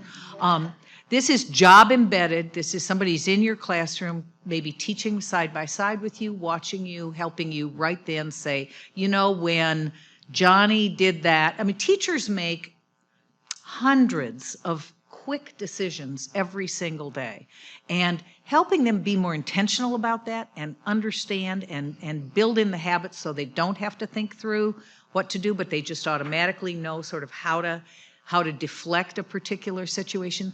All of that doesn't come, you don't arrive out of even the very best teacher training program with all the skills you need. It's something you got to learn on the job. So I think that's one thing that I would say is really important to do. And then this is just a pitch for a former colleague of mine, but Chad Alderman, now with the Bellwether Institute, has done some really interesting work on teacher pensions, not covered by ESSA, but teacher pensions are a particular problem, and you ought to look at Chad's work. So I'll address that if you don't mind, since I brought it up and sort of stirred you up in the back there. I couldn't agree with you more, but frankly, that's not what's happening right now. So if you look at the teacher retention rate, it's just dismal. And I heard our other representative this morning mention John Glenn. Maybe it was just in a conversation I heard you mention, and it really brings to my mind about if we're talking about the retention of teachers. And again, some of you aren't quite old enough, but do you all remember like the Krista McAuliffe? Do you remember what teaching was like at that time? Do you remember how we all had our kids there and we were all watching every moment that happened? Unfortunately, it was a difficult time for us, but teaching at that time was something everybody wanted to be Krista McAuliffe. Everybody wanted to be that teacher up there. And frankly, sir, while I totally agree with you, that's definitely not what we have in our institutions right now. And that's a sad way. If we can get back to that 37-year, I'll be the first one there. Right now, I think I heard another gentleman say he was a superintendent. I have to work with my constituents right now who in the school district that I serve right now, Norfolk Public Schools, we have 109 right today. We just got the info yesterday. 109 teachers are there right this moment who are unqualified to be in that classroom, and they're begging me for help. So I need everybody's help to solve that problem, and that's why all the stakeholders have to be at that table. Millennials don't want to do anything for 37 years. I mean, look, they don't. So, you know. I think we've got another question in the back. Well, I just wanted to speak to the whole thing about teachers because I'm the chairman of the Education Committee in the State Senate in Kentucky. And thank you for your comments, Kristen, about our accountability. Really good. And we're tweaking it because we're finding out what will work even better, because somebody that's not at the table today is business and industry, which is huge, and they've been ignored for a long time. And they need to be part of that stakeholder conversation that's taking place. But I really want to speak to the teachers because we have a shortage as well, and they're leaving the profession.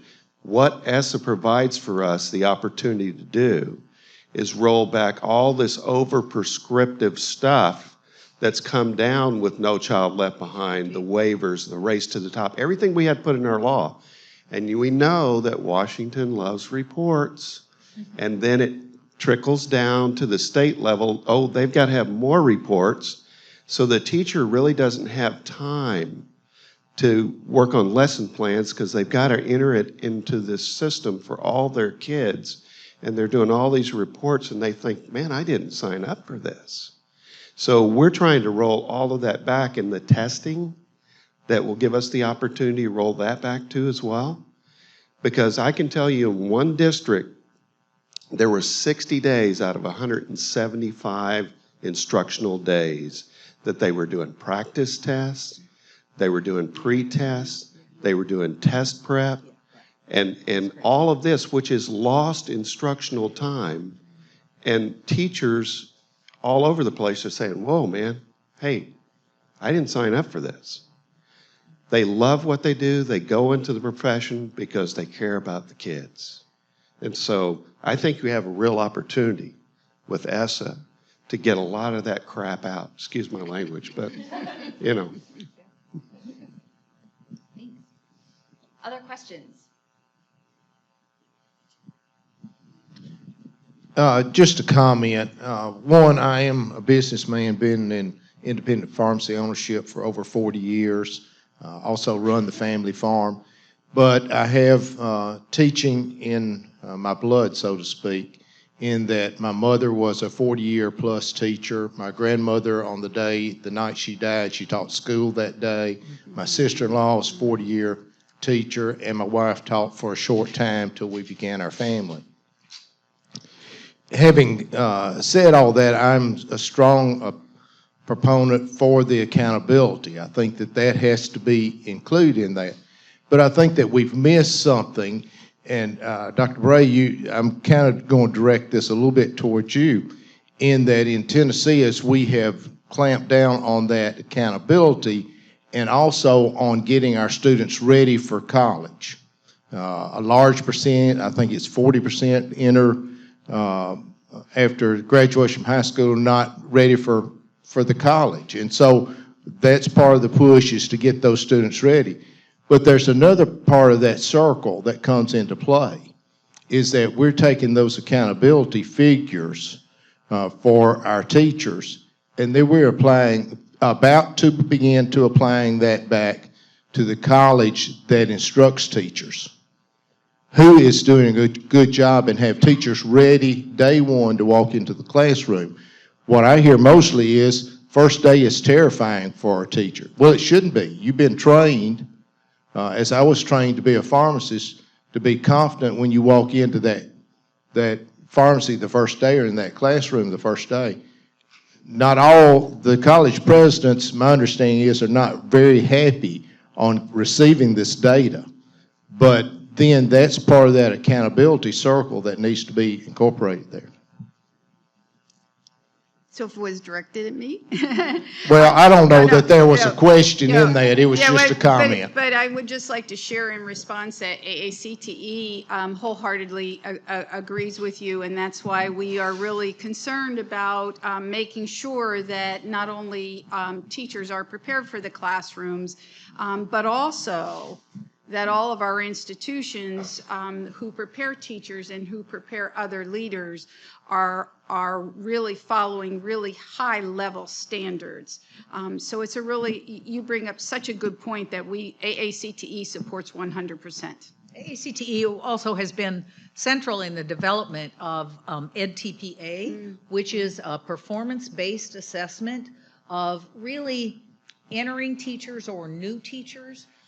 Georgia is using it in an interesting way because Georgia does accept alt-cert or alternate certification teachers. And what they say is, all right, after 2 years, I think it's 2, maybe it's 1, that people have sort of provisional licenses, but then you have to take this test, which was developed by the colleges of teacher education, among others, to demonstrate that you really have the competencies. And I think that's another approach to people who maybe don't want to take the whole certification battery while they're in undergrad, but may have a passion to go into the classroom and may get there and discover that they're really great at it.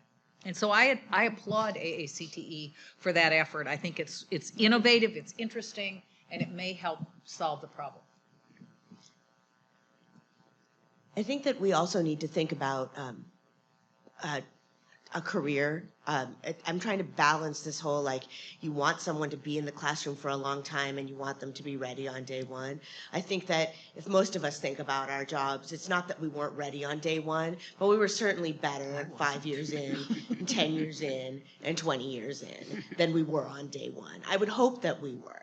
And so if we want to have, if we want to allow for that, there needs to be not just a level of competency and performance that we expect from teachers, obviously, when they're graduating from their program, so that we're providing students with the teachers that they deserve, but also providing teachers a way to move through their careers where they're being recognized and provided opportunities to expand their own work as they're moving forward, because most of us would not want to do the same thing that we did day one on our jobs as we did on year 20. Do we have another question over there? Okay, and then I've got Yes, one ma'am. last one. Thank you all to the panelists. I've been furiously taking notes over here and learning everything I need to know about ESSA.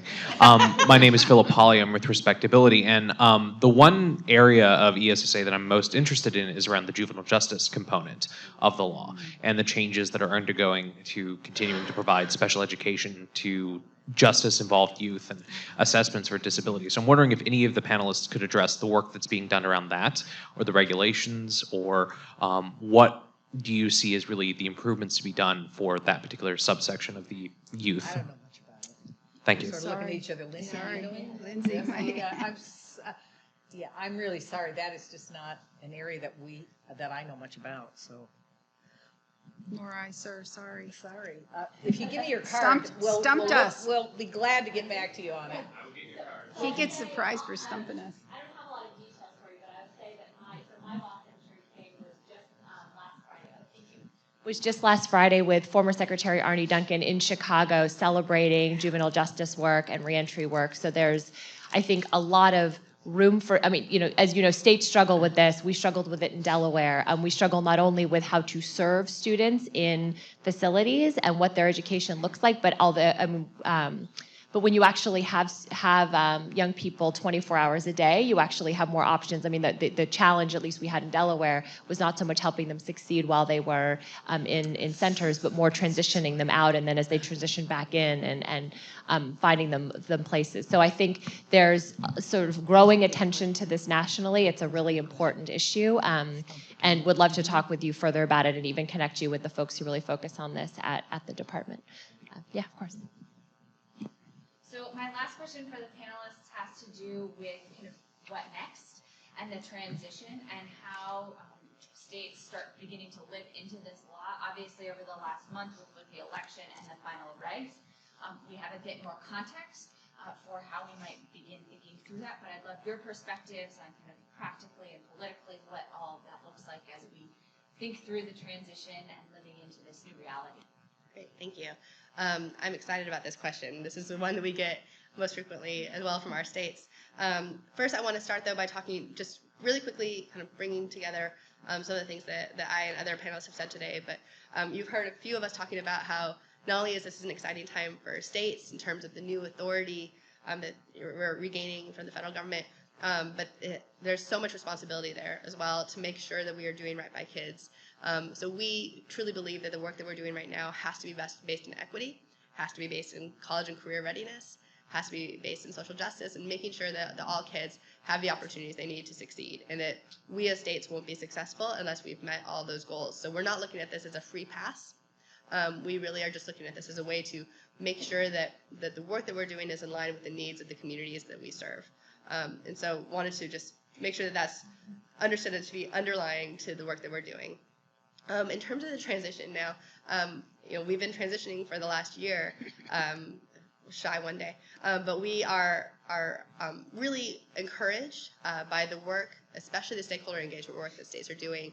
We think that regardless of what happens with the regulations and transition, that states have developed those relationships to make sure that whatever the work, the path that they go forward, they're going to have those people, you know, all the stakeholders by their side and making sure that we're moving forward. So we're excited about that.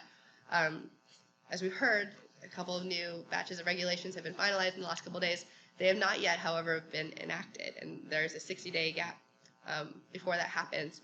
And at that time, there will be a new president and new administration. So there is a lot of uncertainty about what's going to happen, even with these final regulations that we've seen promulgated the last couple of weeks.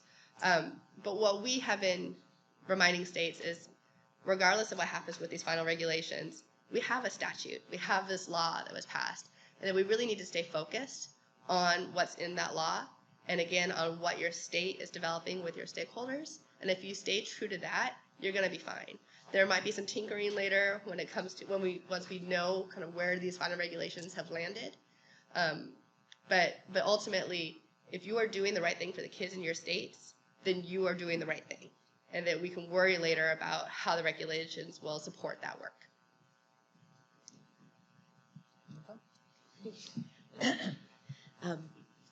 I don't have a lot to add to what Jessa said. I'll just say one thing, which is that we've been trying to remind our constituents that this is a marathon and not a sprint. Education work is always a marathon and not a sprint. And so even though we have a big change in the law, we have the opportunity to be thoughtful about it, and that in the rush to put together state plans and to take advantage of all of this flexibility, we don't lose sight of that. That in the end, it is more important to look at this flexibility as an opportunity to develop a vision and to really ask, as I mentioned earlier, the question, what do we want out of our state education system? What do we want for our kids? And to make sure that that's something that you bring stakeholders together around and that you find a space where folks can really collectively support that vision so that you can work together towards achieving it. Yeah. I want to end on both a cautionary note and then a high note. The cautionary note is we have information that tells us that we still have a long way to go. If you look at data collected by the Office of Civil Rights, one of the things that they collect is access to higher classes. And the statistic that most worries me is that in high schools that have low percentages of African American Latino students, or I would guess also probably working class white kids, nearly all offer things like calculus and physics. But in high schools with a high percentage of low income kids, only 70% offer Algebra 2. Now tell me, that is not a high-level course, that is a gateway course. How can you call yourself a high school if your kids can't take Algebra 2? So we have a ways to go. But I'm encouraged because there are states that are owning it, and I hope that your states listen to what Jess is saying. It's exactly what we're saying, which is do what you think is right. And I'll end with the state of Connecticut, which has recently issued a promise to every student in their state. And they say within the next 5 years, this is our commitment. Every student will be able to enter school with their non-academic needs met so that they can arrive at school ready to learn. Second, that we will support their school and their district so that they can stay on target with learning goals. Third, that they'll have access to great teachers and leaders, and that goes to some of this professional development. And finally, that we will make sure they learn what they need to know to succeed in college, career, and life. Those are big goals. My guess is they won't get there in 5 years. But you know what? They're laying down a marker. They're telling parents what they want. Every parent in the state of Connecticut and every business leader knows exactly what that means. And so that's how you hold yourself accountable, is you set a really ambitious goal and then you tell people what it is. And so I'm encouraged. I really am. And I'm Norwegian. I mean, we're never encouraged about anything. So.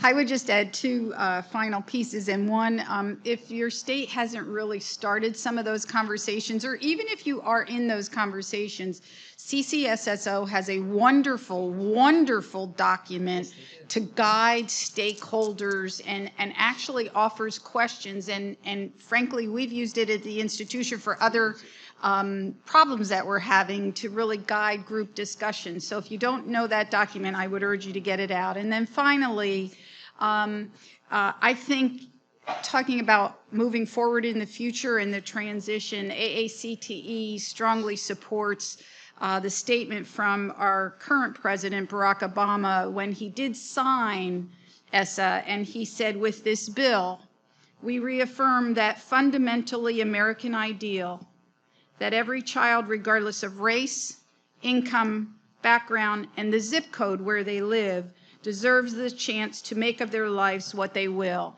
If all states would use that as their mission statement as they transition to ESSA or whatever will come in the future, I think we'll all be okay. Thank you. Thank you, guys. I hope you all will join me in thanking our wonderful panelists for sharing their expertise. With that, I'm going to hand it back to Representative Sly to wrap us up. Great. Thank you. My close colleague is in the area of Fairfax. There we go. Trying to say battery. Thank you so much. That was great. It's I was writing a few things down, just kind of thoughts too as we were going through. And here's a couple of things. We talked about acronyms. Okay, see if you can figure this out. We talked about leadership as we move into the next realm. We have to have leadership, because if we don't have strong leadership, none of this is going to happen, okay?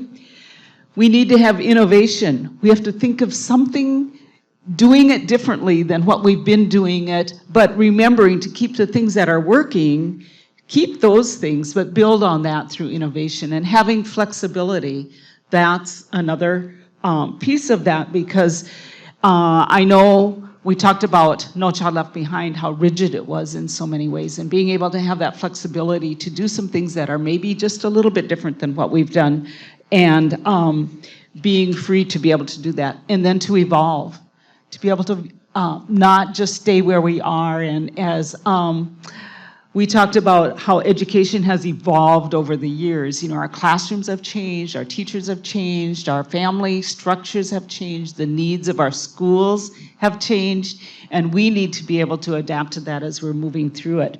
So, what was that acronym that I spelled out? Leadership, innovation, flexibility, and evolving. Life for education, because if we don't continue having life in our education, we are just going to become stagnant, and that affects everybody. So with that, remember, it's about the kids. That's why we're here. And as young woman, I think one or two other people in the room have heard this said, dwell on the possibilities. Dwell on the possibilities.